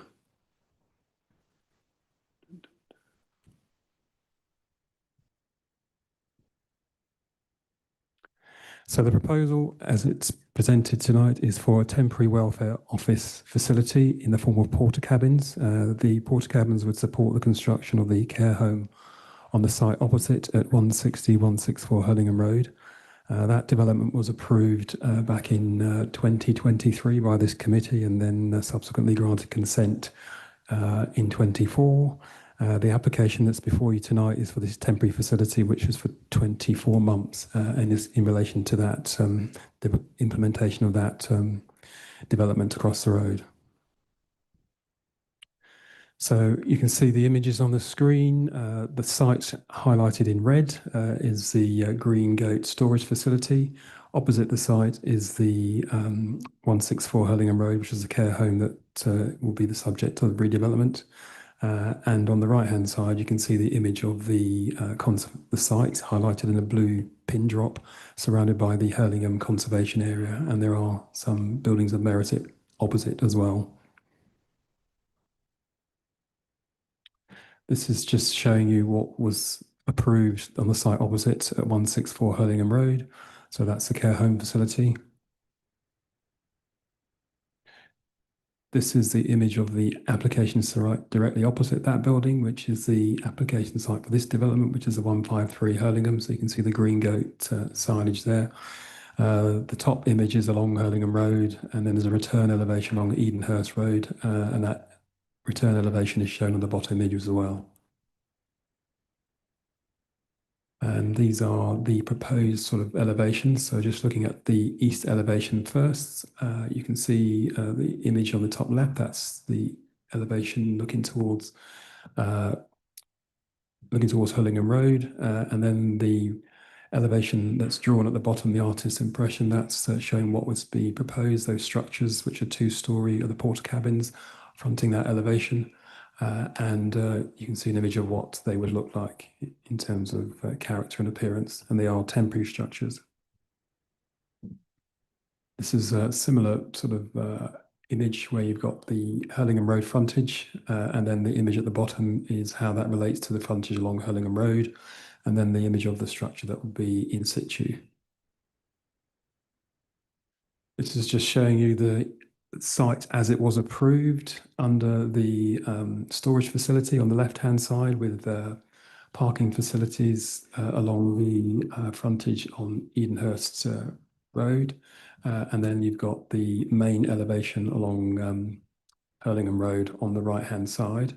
And you can see on the right-hand side, the image shows the outline of those structures which are going to be inserted in the location where the current parking facilities are.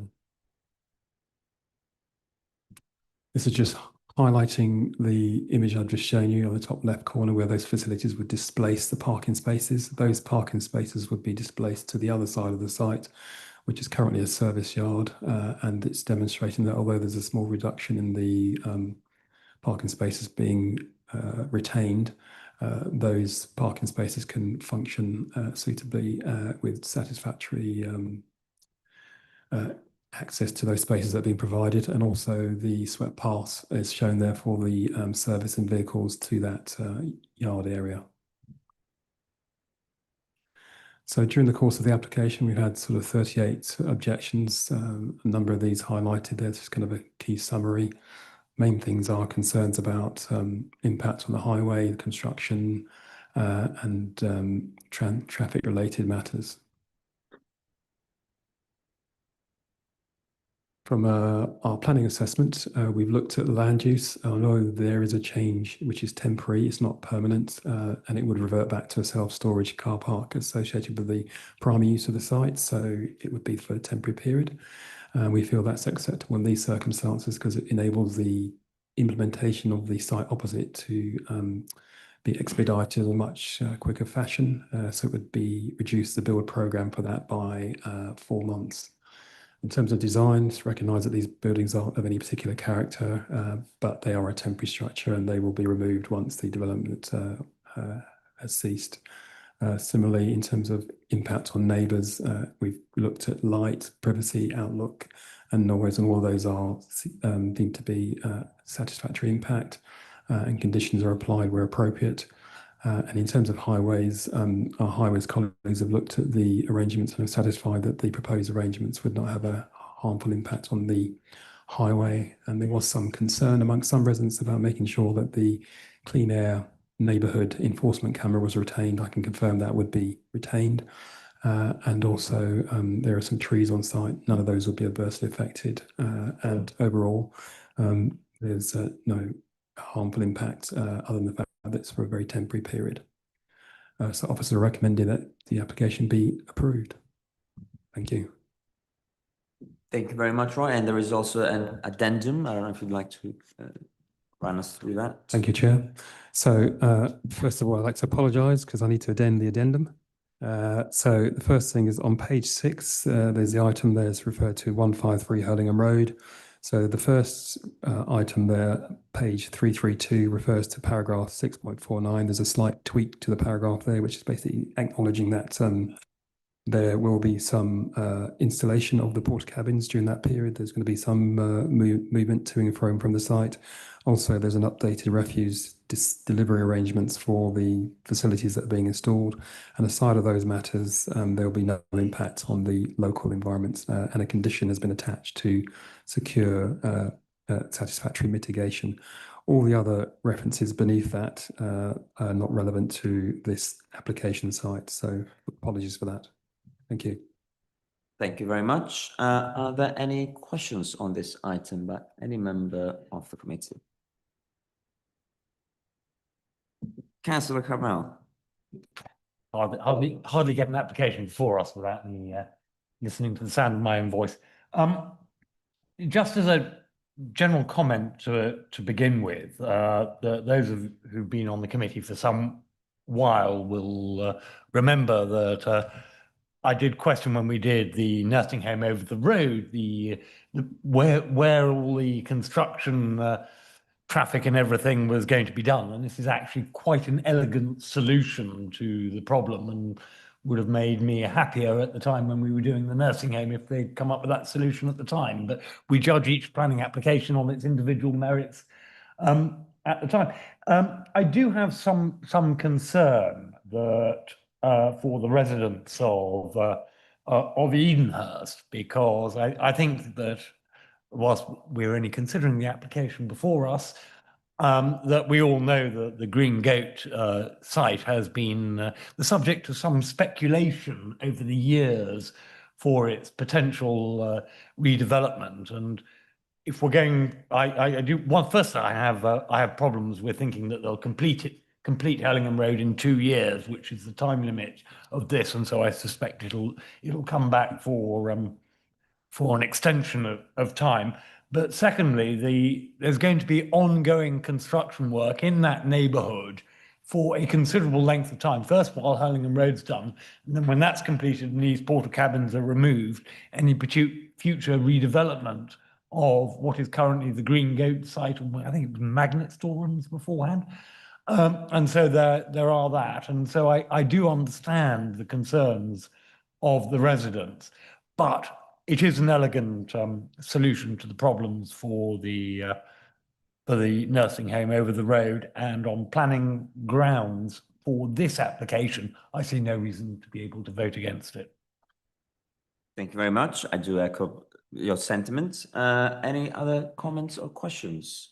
Nope. In that case, we move on to voting on this item.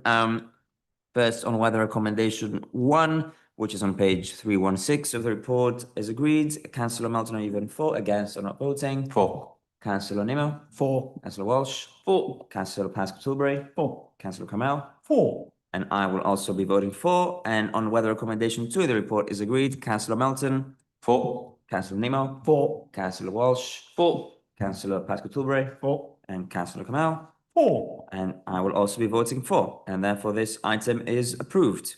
We move quickly on to item number 9, which is La Reserve Hotel on Fulham Road. And Roy, when you're ready, please introduce the presentation.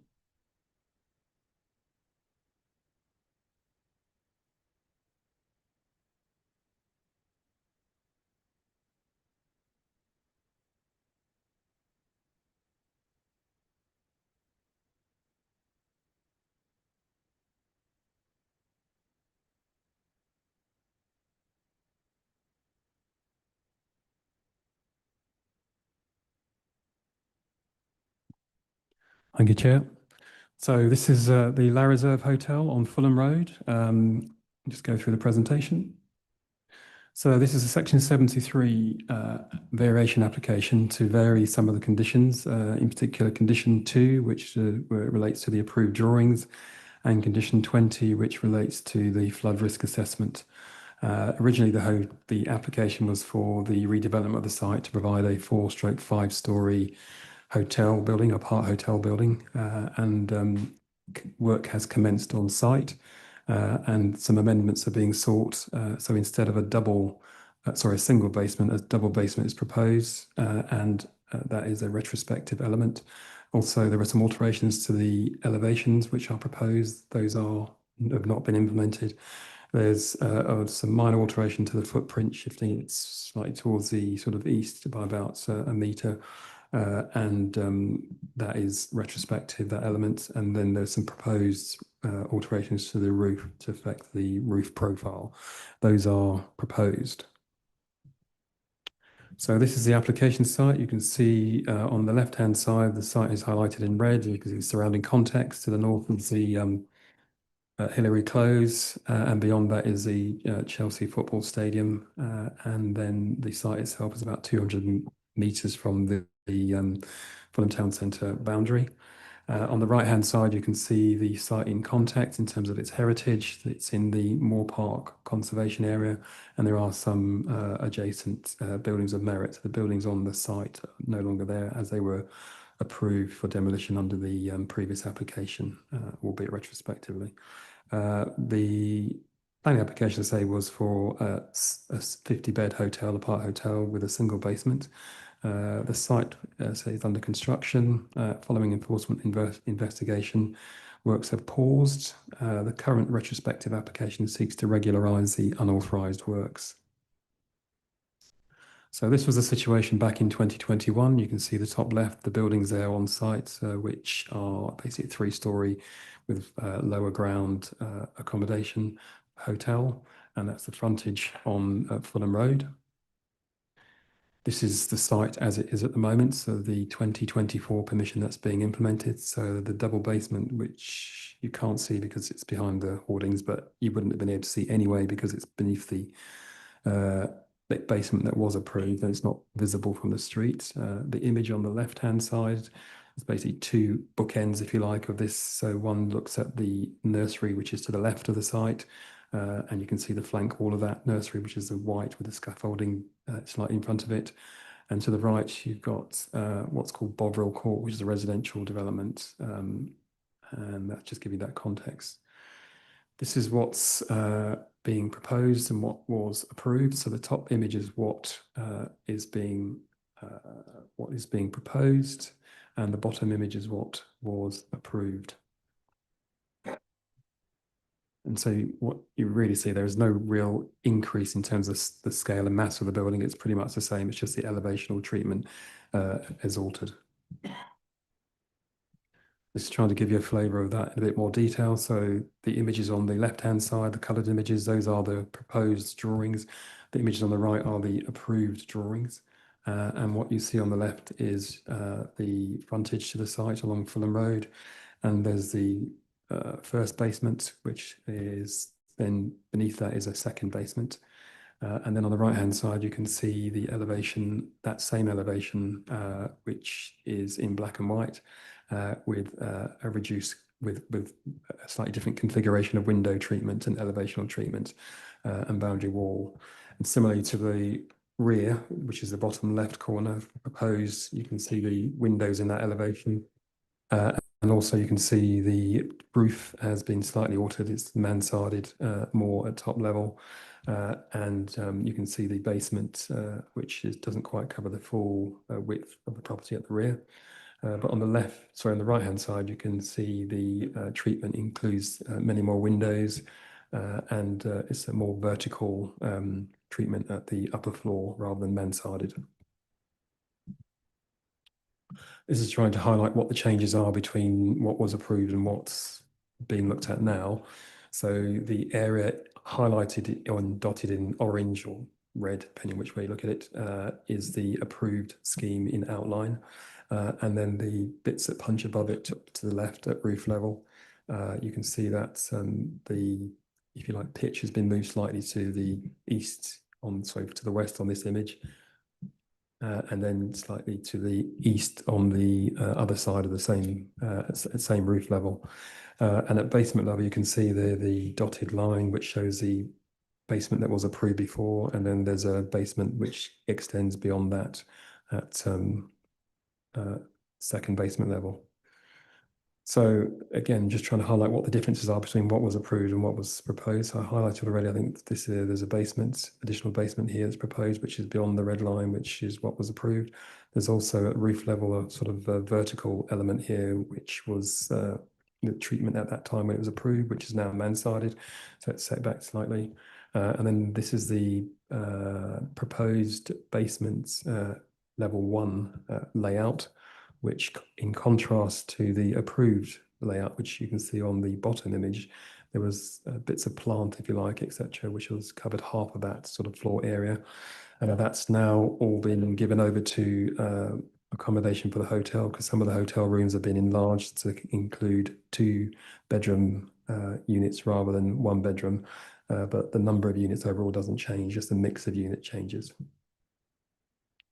This is showing the basement level. This is the new basement, and you can see it's basically back of house stuff, which is bits of mechanical and electrical rooms, an energy center, plant rooms, sort of really all sort of back of house areas. Yeah, so yeah. And then at roof level again, I'm just highlighting this because it's helpful to show you how the building has moved slightly.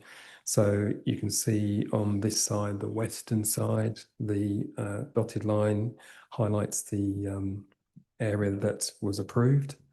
And the darker black line is the proposed footprint, if you like, of the building. And that's, you can see, has been shifted slightly to the right by approximately about 1 meter. And then similarly on the other side to the west, or sorry, to the east, sorry, there's been a shift which is about 1.3 meters closer to Bovril Court. So the gap between Bovril Court and the application site is reduced by about 1 meter. And then the roof pitch, you can see that the roof form, previously the ridge was in sort of more central location on both sides, but it's now been extended so it's closer to the edges. But otherwise, the overall height of the building is the same. Then we're looking now at sort of residential amenities, trying to give you some context here. The building is highlighted in green, the application site, and then number 418, 420 is the Bovril Court, and then 430, 432 is adjacent property, which is a nursery. And then to the rear, you've got Hillary Close, and the impacts of all these developments considered under the original application. And in short, the main concern is the impact on number 418, 420 Fulham Road, which is this block of flats. In that elevation, you've got these windows which are at ground floor, first floor and second floor. And in terms of daylight and sunlight, there is some technical infringement in terms of the targets that should be met. So in terms of VSC, you should normally try and achieve 80% of the former value, and similarly for no skyline, which is daylight distribution, you should try and achieve 80%. And you can see that some of these figures at lower ground floor, they're just below that target. At ground floor, they're slightly more below the target, and then at first floor, a mix. But what I would say here is that the BRE guidance encourages these standards to be used flexibly in London urban environments. And also, overall, these technical infringements are deemed to be quite modest. You can see on this image in the center of the image, that white building, that's the nursery, which is adjacent, which has no windows in its flank elevation.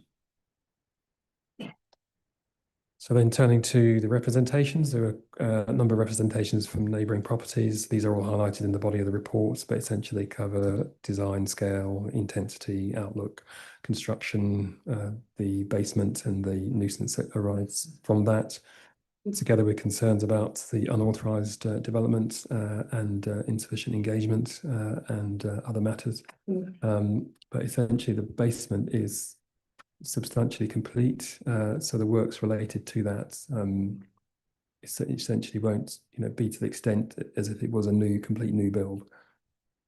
So in terms of the planning assessment, the hotel use is established by the previous permission, and there was a hotel on the site before, so that's accepted. In terms of design, there's above ground, there's no increase in bulk, and then modest changes to the roof, the footprint and the elevations seem to be acceptable. Impact on the street scene and the conservation and buildings of merit. The double basement complies with our policy in the local plan.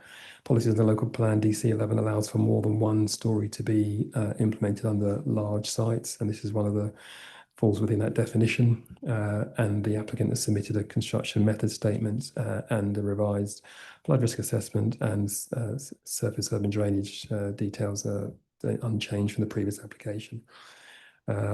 So then looking at amenity, the minor changes to the footprint and the roof form, the proposal from our perspective remains acceptable. There's no undue worsening because those windows, for example, on the flank elevation of Bovril Court, although they're a little bit closer to the developments, because of the views from those windows are restricted anyway, it makes no real difference. In terms of daylight and sunlight, I've already mentioned that there's very minor technical infringements which are deemed to be acceptable in this more urban context. In terms of privacy, there's a slight improvement, and there's certainly no worsening because the windows on the top floor have been mansarded. It means there's less opportunity to view the properties to the rear. Environmental Protection have looked at this in terms of noise and disturbance, etc., and they're happy that the works the basement are substantially complete. And they raised no objections subject to conditions. Highways team also similarly have looked at the proposals and they're satisfied that proposals would have no additional adverse impact. There are some slight improvements in terms of the parent permission compared to this current section 73 application. The baseline for the CO2 reductions was changed. So previously they were looking at making a contribution of £127,000, that's the applicants. There's now going to be a contribution of £230,000 as a payment in lieu, which is based on our new local rates, which were introduced in July, I think last year, or June last year. And then there are various heads of terms which are highlighted, and basically the same heads of terms which were in the section 106 previously. The main differences are that the COT payment in lieu is increased, and that's highlighted here. And also there's a contribution towards economic development, and the applicant is signed up to a commitment to the upstream pathway bond, which encourages engagement of younger people in the employment market. I'm just going to draw your attention to the addendum. So first of all, condition 6. Condition 6, just want to delete that first sentence on that and replace it with a revised sentence, basically just seeking an updated delivery and service plan to be submitted for approval to the council prior to occupation. That's a small tweak. And then condition 26, which is captured really by condition 6, we recommend that that be removed. Also suggesting another condition, condition 23, which relates to the basement level 2, which is a new basement level. that, that none of that be used as accommodation for guests. So I no bedrooms other than just backroom accommodation, back of house, sorry. And then we're encouraging an informative, so if an application is submitted for a substation, it's clear that that's what is required if a substation is pursued. And there's a minor tweak to the paragraph on paragraphs relating to daylight and sunlight, just clarifying the assessment. And lastly, the reference to paragraph 7.5 at the end should be deleted. That's the reference on page 38. That shouldn't be in the addendum. Okay. And yeah. Oh, sorry, through the chair, just as a further clarification, if you like a verbal addendum, apologies for this, it's just to clarify the actual application type identified on page 336. We noted it as a section 73, and indeed that's how it's referenced throughout the officer report. It should actually be section 73A, the difference being that this development has commenced, completed or partially completed, which differs from a 73, which varies a condition where it's yet to have been implemented. Yeah. So based on that, we are looking at making a recommendation for approval. Thank you. Thank you very much, Roy, and thank you, Matt, for the explanation. We have 3 speakers, representatives of the agent. You have 3 minutes. Oh, one of you. You have 3 minutes. Thank you very much for your patience. We've had a lot to get through, but yeah, you have 3 minutes.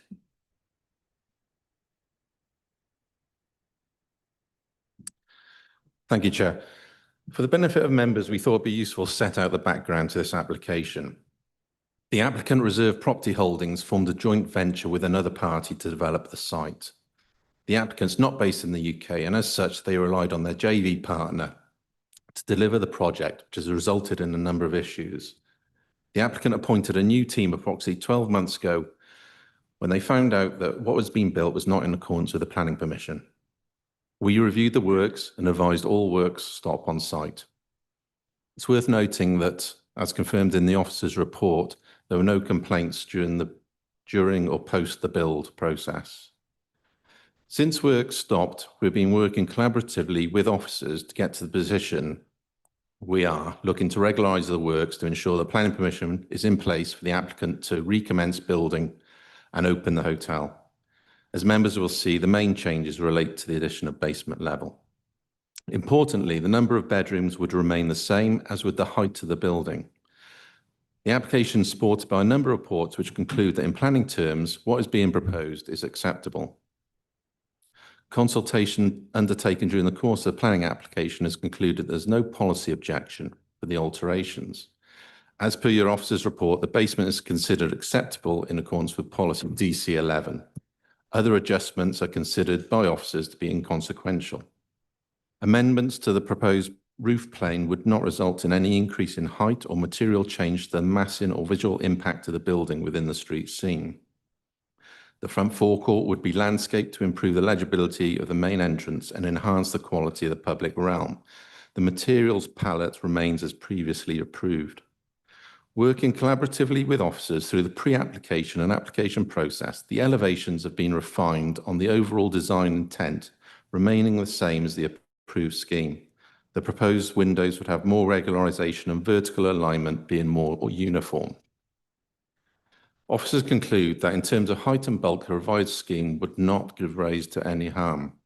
The proposed amendments do not materially affect the building's appearance and are considered acceptable by officers and consultees in design terms remaining in keeping with the approved scheme. The proposals are considered acceptable in terms of outlook and neighbouring properties. Equally, they would not cause any undue loss of privacy to surrounding residential properties. In terms of daylight and sunlight, proposals have been assessed and are in accordance with the guidance and local plan policies. In terms of flood risk, your environmental policy team raised no objection to proposals. The Environment Agency have also been consulted and have no objection. Your land contamination team and air quality officer have reviewed the proposals and again have no objections. In terms of energy, the proposals are an improvement over the original permission and a carbon offset payment will be made. To summarise, once the applicants were made aware of the works undertaken by their JV partner, work stopped on site. The new team engaged with the council at an early stage to work with officers identifying the changes and to ensure that these were addressed. The proposals are fully in accordance with the council's planning policies. We believe everything's been addressed and the proposals are to improve an improvement over and above the previously assessed by members. As such, we would respectively ask members to grant planning permission in accordance with the officer's recommendation. Thank you. Thank you very much. Thank you for your time. We move on to questions from members of the committee, just to anticipate some of the questions. And I imagine, knowing the committee, there will be some concern and displeasure, perhaps, about the, as you said, the fact that some work has commenced. It's welcome that the representatives of the agent have already touched on this and they've explained themselves. If you could just provide us with a context of what we need to bear in mind, legal background, and how this may affect or not affect our thinking around this application. Okay, through the chair. So first of all, I draw your attention to the officer report. In the officer report sets out sort of a context of, dealing with retrospective applications, if you like. And we first became aware of the works that were being carried out without consent, i.e. unauthorized, during the pre-app discussions we had with the applicant. And as the applicant has indicated, we recommended that they stop works and without commencing any further work until those matters could be resolved. And we worked with colleagues in our planning enforcement team who went on site together with officers to have a look at what work had been carried out. And it was witnessed on site that there was a double basement indeed that had been commenced, and a large part of the floor area above, ground floor had commenced as well as part of the original application. So having considered it with senior officers, we came to the conclusion that this was a breach of planning control, and as part of that, we invited an application. But as context, I would just draw your attention to paragraph 1.15, which is the National Planning Framework, which makes very clear that enforcement action should be proportionate where there are suspected breaches, and that the council ideally should be publishing its own local enforcement plan to manage enforcement proactively. The council's local enforcement plan was adopted in 2018, and in that document it makes very clear that the responsibility to deliver services with fairness, openness and proportionality when considering interventions such as planning enforcement. And although carrying out unauthorised works is not in itself an offence, except in cases involving listed buildings, protected trees or unauthorised adverts, such development is liable to enforcement action where there is demonstrable harm. And in this case, we have to look at whether or not there is that demonstrable harm. So in terms of the actual local planning, our enforcement plan, we normally take action where there is a breach. If the breach is minor, we may not take any action, or also if we consider that there's no harm to justify intervention. And we would normally pursue enforcement action where there is clearly a demonstrable harm and unacceptable harm. And in most circumstances, as in this case, we would normally invite an application to be able to assess the extent of that harm. And that's what's happened here. An application has been submitted for officers to assess the extent of the harm and the unauthorised works. And as part of that assessment, we have to consider the application in the same way we would consider a normal plan application, which is not retrospective, but it's proposed. We consider them in the same way against the policies in the local plan. And the local policies in the plan, also I should say the development plan, including the London plan and the local plan. Those are the same policies we consider a new development or retrospective, depending on the slight circumstances. But essentially, those are the material considerations to decide whether or not we should follow up with any action. We'd only follow up with enforcement action as a last resort if we felt the development was causing harm. And in those circumstances, we could follow up with an enforcement notice, and it's a criminal offence when an enforcement notice is not complied with. And in this case, no enforcement notice has been served. So going back to what I said originally, we had an investigation initially when we first became aware of this development being unauthorised. And at that time, having looked at the proposals, it was deemed it was appropriate to encourage an application to be submitted. And that's because above ground, as you can see on the image on the screen, the massing is pretty much the same as what's been approved. The elevations change. There's some slight modifications to the roof, which are not really discernible from street level. And there's a shift in the footprint, which we have considered in terms of impact on neighbours and residential amenity to be acceptable. So then you're looking at the impact of the basement, which is not visible above ground. And in terms of its design, it's actually in line with our local plan policy DC11. So therefore, we feel it's policy compliant. Thank you very much. Thank you for very useful context. Questions, comments on this part of the application? Councillor Pascal-Tilbury. Thank you very much. I wonder if you could give us a little bit more detail on the nature of discussions that took place once it was discovered that the work was not according to plan. And also precisely how it was discovered. I understand that it was as part of discussions, but was this you discovering or was it you being told? And I also wonder if you could give us an assessment as much as you can about the nature of the applicant's sophistication and skills in doing these large complex projects. In essence, are we talking about an amateur or are we talking about somebody who knows exactly what they're doing? Just to answer your second question first, I can't really comment on the professionalism of the applicants because that's not within my remit. What we have to do is assess the submissions that are before us. And what I would say is that when we received the pre-application inquiry that came in formally, it was registered, and a whole team of officers were, engaged to look at that, look at those proposals and judge them on their merits. Having engaged, we became aware that there was some work that had been carried out which was unauthorised. We then wanted to go and establish the extent of that. So a site visit was carried out, and it's that point that we can really see what, how extensive the works were. And we said, we can't pursue with the pre-app discussions at this point. You'll need to submit a formal plan application. So discussions were ceased, and basically we're encouraged to put in an application to try and rectify the position, or certainly retrospectively put in an application. Thank you very much.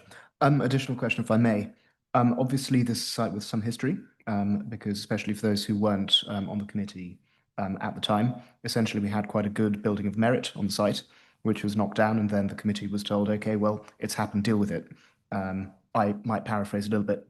Are we required, or are we encouraged, or are we even able to consider the prior history of this site in making a deliberation on this particular issue? The merits that you've outlined were discussed at the time of that decision, and the decision was made. And so, I think, I think there's a report which is in the public domain. Essentially, the hotel building was demolished prematurely. It was a building of merit. However, it was recognised that the proposed replacement building on its merits was actually a good replacement in that context. And so, although the normal steps, let's say, hadn't been followed, again, it was deemed that it was appropriate to approve the application at that time on its merits. And that is part of the planning history. But this application before us tonight is what we must consider in the context of the decision that was made previously in 2023, because this is a Section 73A application as against a new application. So, yeah.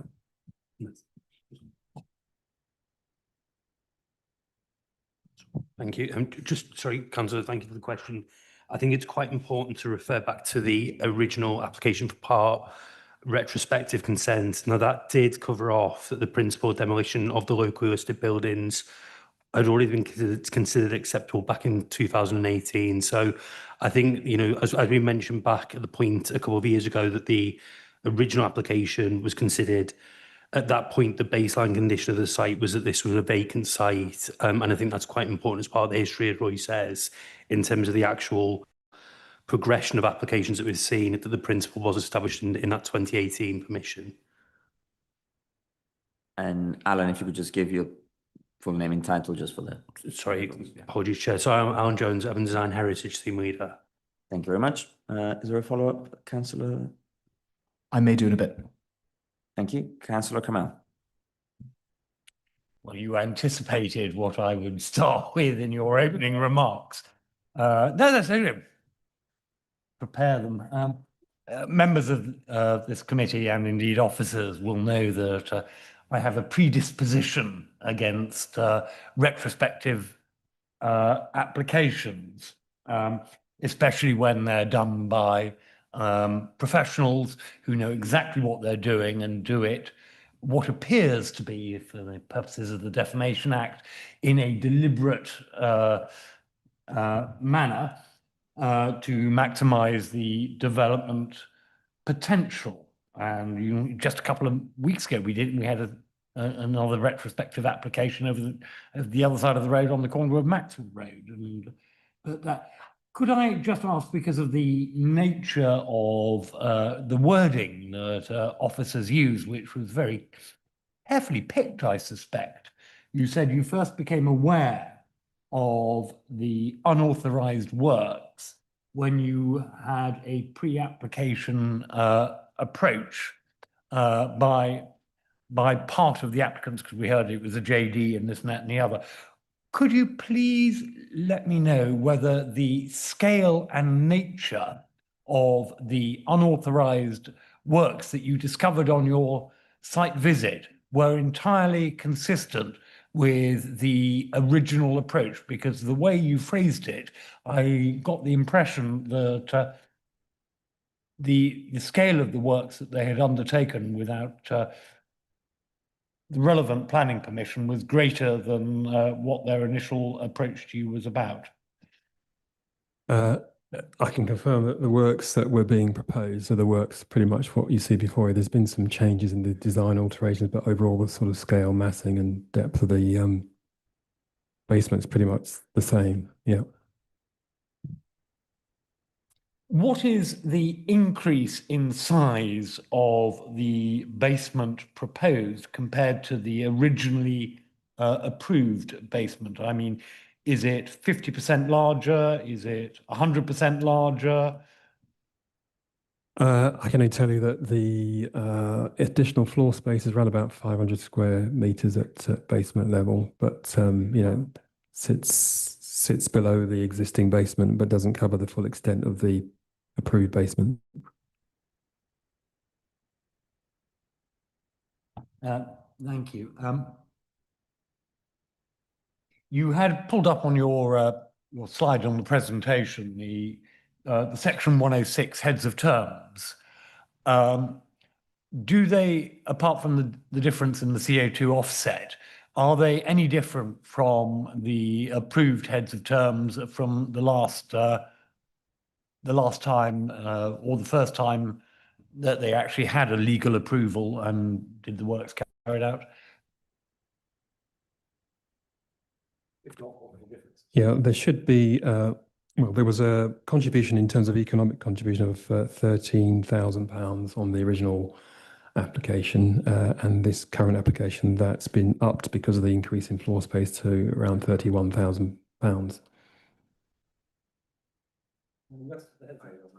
And the rest of the heads of terms are the same? Because I just thought it would have been included on the presentation if there were changes. Yeah, so the same. Yeah, the only differences are the CO2 and the uplift in the contribution towards employment, economic development.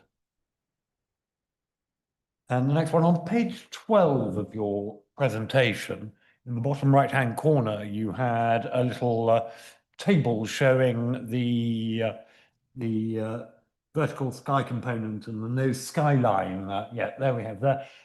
Can you just tell me how the lower ground floor has a more compliant VSC and NSL than either the ground floor or the upper floor? Because just looking at it logically, if it's lower ground, it's going to be worse. How on earth do they manage to have a more compliant lower ground floor than the ground floor? I can only imagine it's to do with the size of the windows and more like patio doors. I don't know. I mean, I certainly from, looking at them, you'd expect the windows at the upper level to develop to improve as you go up. But overall, this, the difference between those figures is modest. So I think, yeah. That was just for personal knowledge. I'm not happy. This is a professional developer. If it's a householder who does something a little bit naughty and they might not know, this is a professional developer. They knew damn well what they were doing, and based on the officer report and your presentation and what I've heard here tonight, I can't support this application. Thank you, Councillor. Are there any other questions or comments from members? Councillor Walsh. Thank you, Chair, and I will be brief as per your guidance. Obviously, I echo what Councillor Kamal says in terms of having a personal dislike for retrospective applications like this.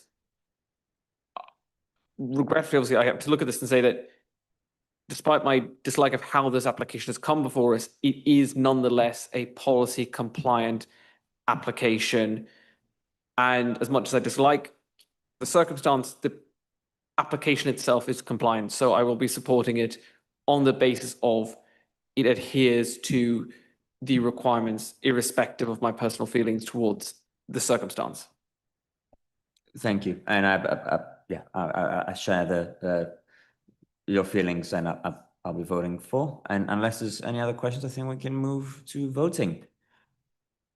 Then we go first on whether recommendation 1 in the report on page 336 is agreed. Councillor Melton, are you voting for, against, or not voting? Reluctantly for. Councillor Nimmo? For. Councillor Walsh? For. Councillor Pascal-Tilbury? Against. Councillor Kamel? Against. And I will also be voting for. And then on whether recommendation 2 on the same page is agreed. Councillor Melton? For. Councillor Nimmo? For. Councillor Walsh? For. Councillor Pascal-Tilbury? For. Councillor Kamel? For. And I will also be voting for. Therefore, the item is approved. Thank you all very much for this. We move on to the final item, which is the development 81 Blythe Road. Neil Egerton will be presenting, and we'll just have a couple of minutes for the change of officers.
Thank you, Chair.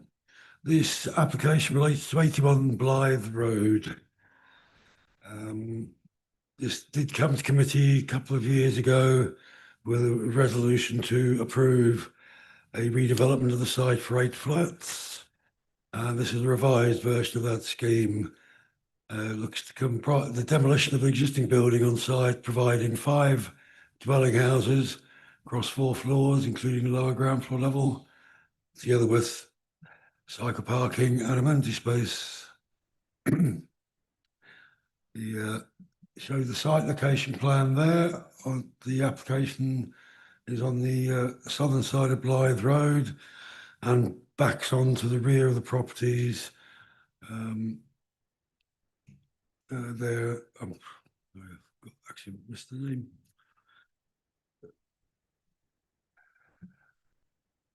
There's an aerial view, Sterndale Road properties, that's the one that backs onto, sorry. You see the aerial view here, the site highlighted in red. Just a further view of that. This is the existing 2-story office building. It's been vacant for a considerable time. It's been vacant for a while before the previous application came to committee and has not been occupied. The loss of the employment use was considered accepted at that point, and officers raised no objection on that element. The floor plans of the development. This is the proposed basement plan. Blythe Road frontages to at the top of the drawing. See, there's basement amenity space there for each of the 5 houses. And if you go up to the first floor, you see again there's a small terrace for these houses and a light well down to the basement area. Has a curved feature on the front on the Blythe Road frontage, and cycle storage is provided for each of the houses to the rear side by the terrace. Refuse storage is here on the frontage for each of the units. Then just going up through the floors, first floor plan and the second floor plan. And then at roof level, as per the previous approval, there is a roof terrace area for these units. You can see here you have a green roof, as well as indication for plants of air source heat pumps and panels indicated on the drawings. This is the proposed north elevation, the Blythe Road elevation. And you can see highlighted in red is the existing building height, and then the blue dotted line outlines the previously approved scheme. As you can see, there's very little difference between the proposed development and the approved scheme. It just mainly relates to the glazed screens for the roof terraces. This is the rear elevation facing the Sterndale Road properties. Again, red line is the existing building, blue line is what was previously approved. You can see to the rear elevation, there's a high boundary wall between the application site and the Sterndale Road properties. That wall will be retained as part of this development with some screening on top, pure screening, just to provide further privacy for the neighbours behind. Some parts of the wall may need to be altered during the development programme, but there's a condition to ensure that on completion that the wall will be retained at that height with the screening. The previously approved scheme for the flats did have elements of the wall cut out to provide light to the lower flats, but this isn't required in this instance. There's a section through the property. You can see the terraces are largely located toward the central part of the roof area. You can see right here, this is the existing boundary wall with a small screening behind. And yeah, that just sort of shows it is a difficult site. It's fairly small, it's quite compact. The west elevation of the site, again, as you can see, the terrace is set back from the rear boundary, and the thick back line is the wall to the Sterndale Road properties.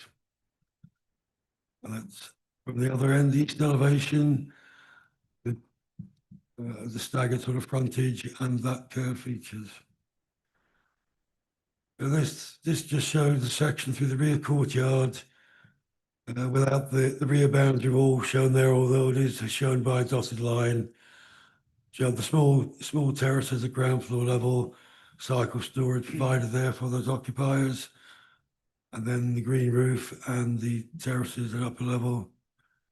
And that's proposed CGI, rough CGI, the proposed front elevation. That's just some indicative street views. So the application is recommended for approval as per the previous application. We have negotiated contributions towards public realm improvements and community safety in the area. And excuse me.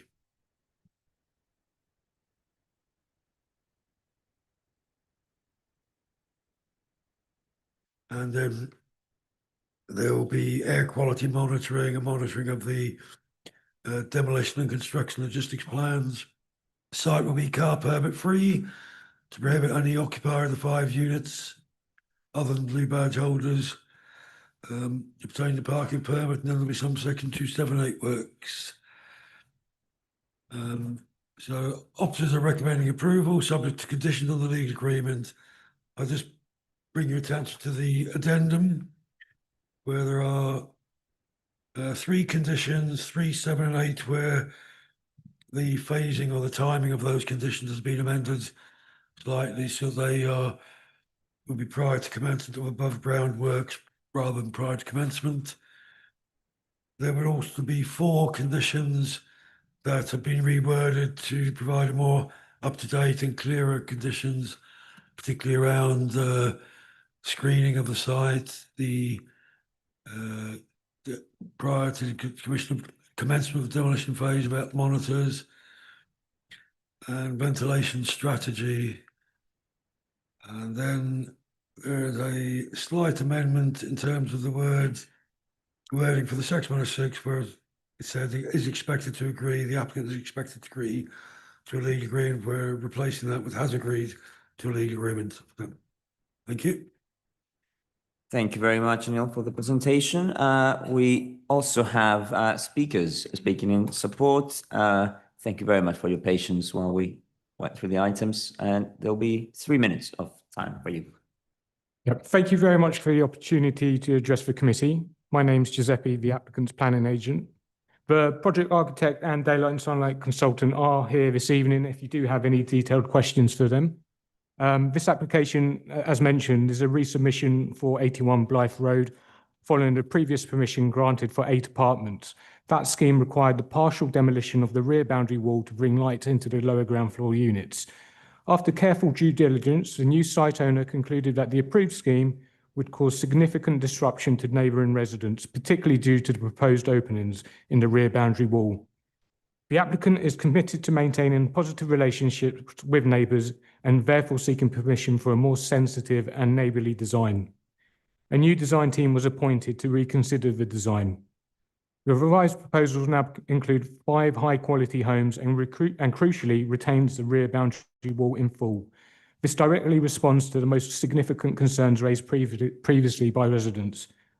The design is more in keeping with the established character of the area and better suited to the conservation area than the earlier, more intensive 8-unit scheme. As officers note, the existing building makes a limited contribution into the area, and the proposed houses are more reflective of the local vernacular and more appropriate within the conservation area. Before submitting, the applicant met with local residents, many of whom felt the revised design was an improvement and acknowledged that the existing building is in a poor condition. The impacts of the proposed development are consistent with those previously reviewed and found acceptable by members. The revised massing was designed to fit in with the envelope of the consented apartment scheme to ensure that the daylight levels to neighbouring windows were consistent with or provide an improvement on the already consented position. The scheme also improves separation distances to the rear, now between approximately 1.2 and 14.3 metres, and incorporates privacy screens and obscured or angled windows to the rear. The proposals deliver clear public benefits, including much-needed new housing on vacant and urban land. This aligns with both national and London-wide policy direction. The draft NPPF places even stronger emphasis on boosting housing supply in these type of locations. The emergency housing measures introduced in London illustrate the seriousness of the current housing crisis in London and the importance of bringing forward such sites such as these. For only 5 homes, the applicant has been engaged in the planning process since March last year and faces significant financial pressures, yet they are committed to delivering a scheme that is more sensitive. However, if planning isn't forthcoming, the applicant will have no option, but they will likely to revert to the previously approved 8-unit scheme, despite the collective efforts in bringing forward a much more sympathetic and appropriate application and design. Although the site does not trigger any affordable housing, the applicant has nonetheless agreed to a financial contribution of 165,000 towards public realm improvements, matching the previous Section 106, despite delivering fewer units. Given officers' conclusions that the scheme is acceptable in planning policy terms and the improvements made, we respectfully request that the application is approved in line with the recommendation. Thank you. Thank you very much. We now move to questions from members of the committee to officers. Anyone who would like to? Councillor Kamel. Yes. I do have some concerns over this, notwithstanding that the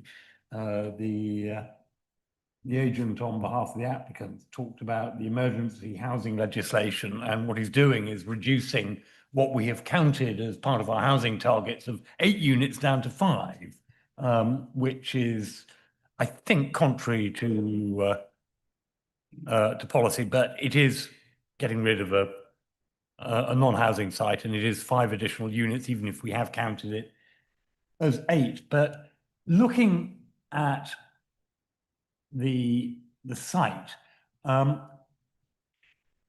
can't actually remember whether the rear elevation of the previously approved scheme had angled windows to prevent overlooking onto Sterndale Road, and I'm thinking particularly in relation to, I think it's numbers 8 and 16, which have quite significant rear extensions with a lot of glazing in them.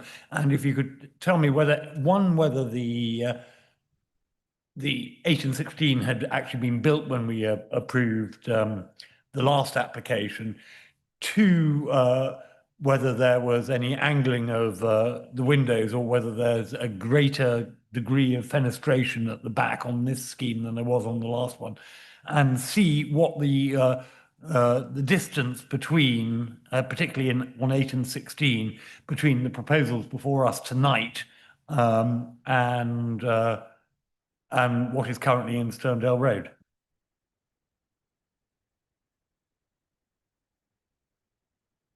Sorry.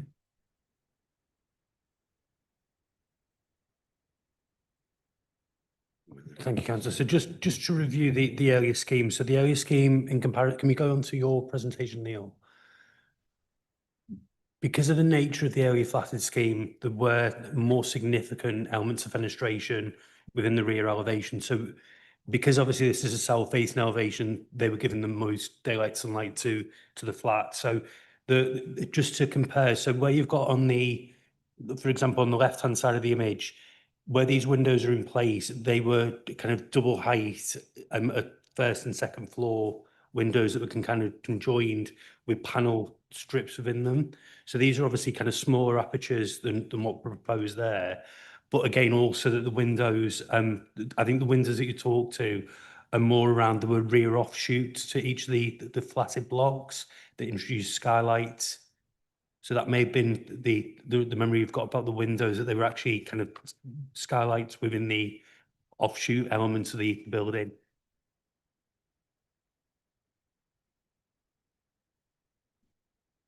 And the distance between the proposals before us tonight and Sterndale Road, please.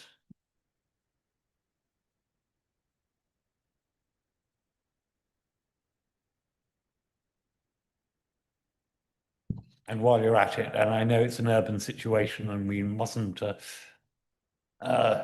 impose the standards mechanically. But what if you could tell me what the distance is between them and what policy actually states? And although I'll give it appropriate weight. The distance between the properties is approximately sort of 10 meters, I would say. The policy would normally require that if windows are within 18 meters, I mean, it's, you know, this development is sort of keeping the existing character of the terrace. I mean, if I go back to the map, you know, the separation distance between Sterndale properties and the terrace on Blythe Road is less than that. Therefore, you know, it is keeping that relationship. It does widen as it goes down, as the two roads converge. But I think on that basis, officers considered it wasn't unreasonable to keep that relationship. Neil, can I ask you to quickly check with the applicant, I think, on this point? And I think they might have more data from what I can gather from facial expressions. Sorry, if you can just brief Neil and if you could just, yeah, it's just standing with the committee.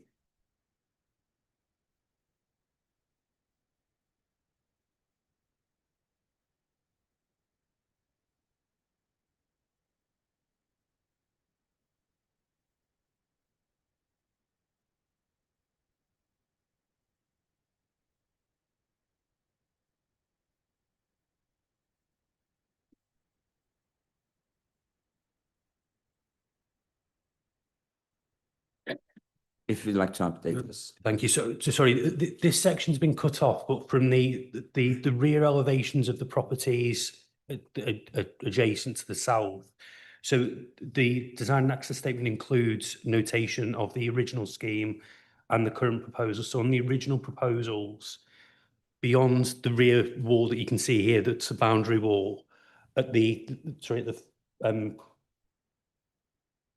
first and second floor levels, i.e. where the bathroom and ensuite are in these plans, in comparison to the original scheme, the original scheme had an interface distance of between 8.6 to 15.1, whereas the current proposals vary from 11.2 to 14.3 meters from rear elevation to rear elevation. I'm not sure whether that is, let me just check. No, I think that's the main face and elevations properties. Okay, thank you very much. Any Another quick question on the differences between the current application and the previously consented ones. To the top of the privacy screens, what is the maximum height of including the 1.7 meter privacy screen of the application before us, and what was the maximum height of the previously consented scheme? Okay, so again, sorry, apologies. I think this section cuts off the detail, but the original consented scheme, the privacy screens are around the same height. There's a nominal difference between the two. Really? Sorry, the current scheme, the privacy screens are roughly 10.6 meters from ground level. And that is marginally higher than the earlier scheme, but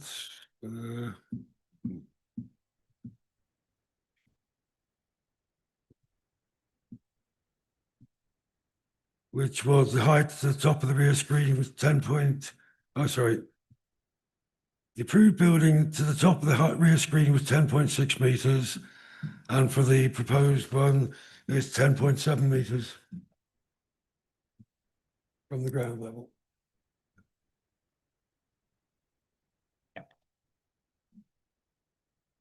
Okay. Yeah, thank you. You might turn your microphone. Oh, sorry. Yeah. Any further questions or comments on this? Nope. In that case, we'll move on to voting. First, on whether recommendation 1 in page 389 of the report is agreed. Councillor Melton, are you voting for, against, or not voting? For. Councillor Nimmo? For. Councillor Walsh? For. Councillor Pascal Tilbury? For. Councillor Kamel? For. And I will also be voting for. And then on whether recommendation 2 in the report is agreed, Councillor Melton? For. Councillor Nimmo? For. Councillor Walsh? For. Councillor Pascal Tilbury? For. Councillor Kamel? For. And I will also be voting for, and therefore the item is approved. And that brings us to the end of the meeting. I'd like to thank everyone for coming. The draft minutes will be published on the website shortly, and they will be formally discussed at the next meeting on the 14th of April. And if there's any questions with the interim, please contact the case officer.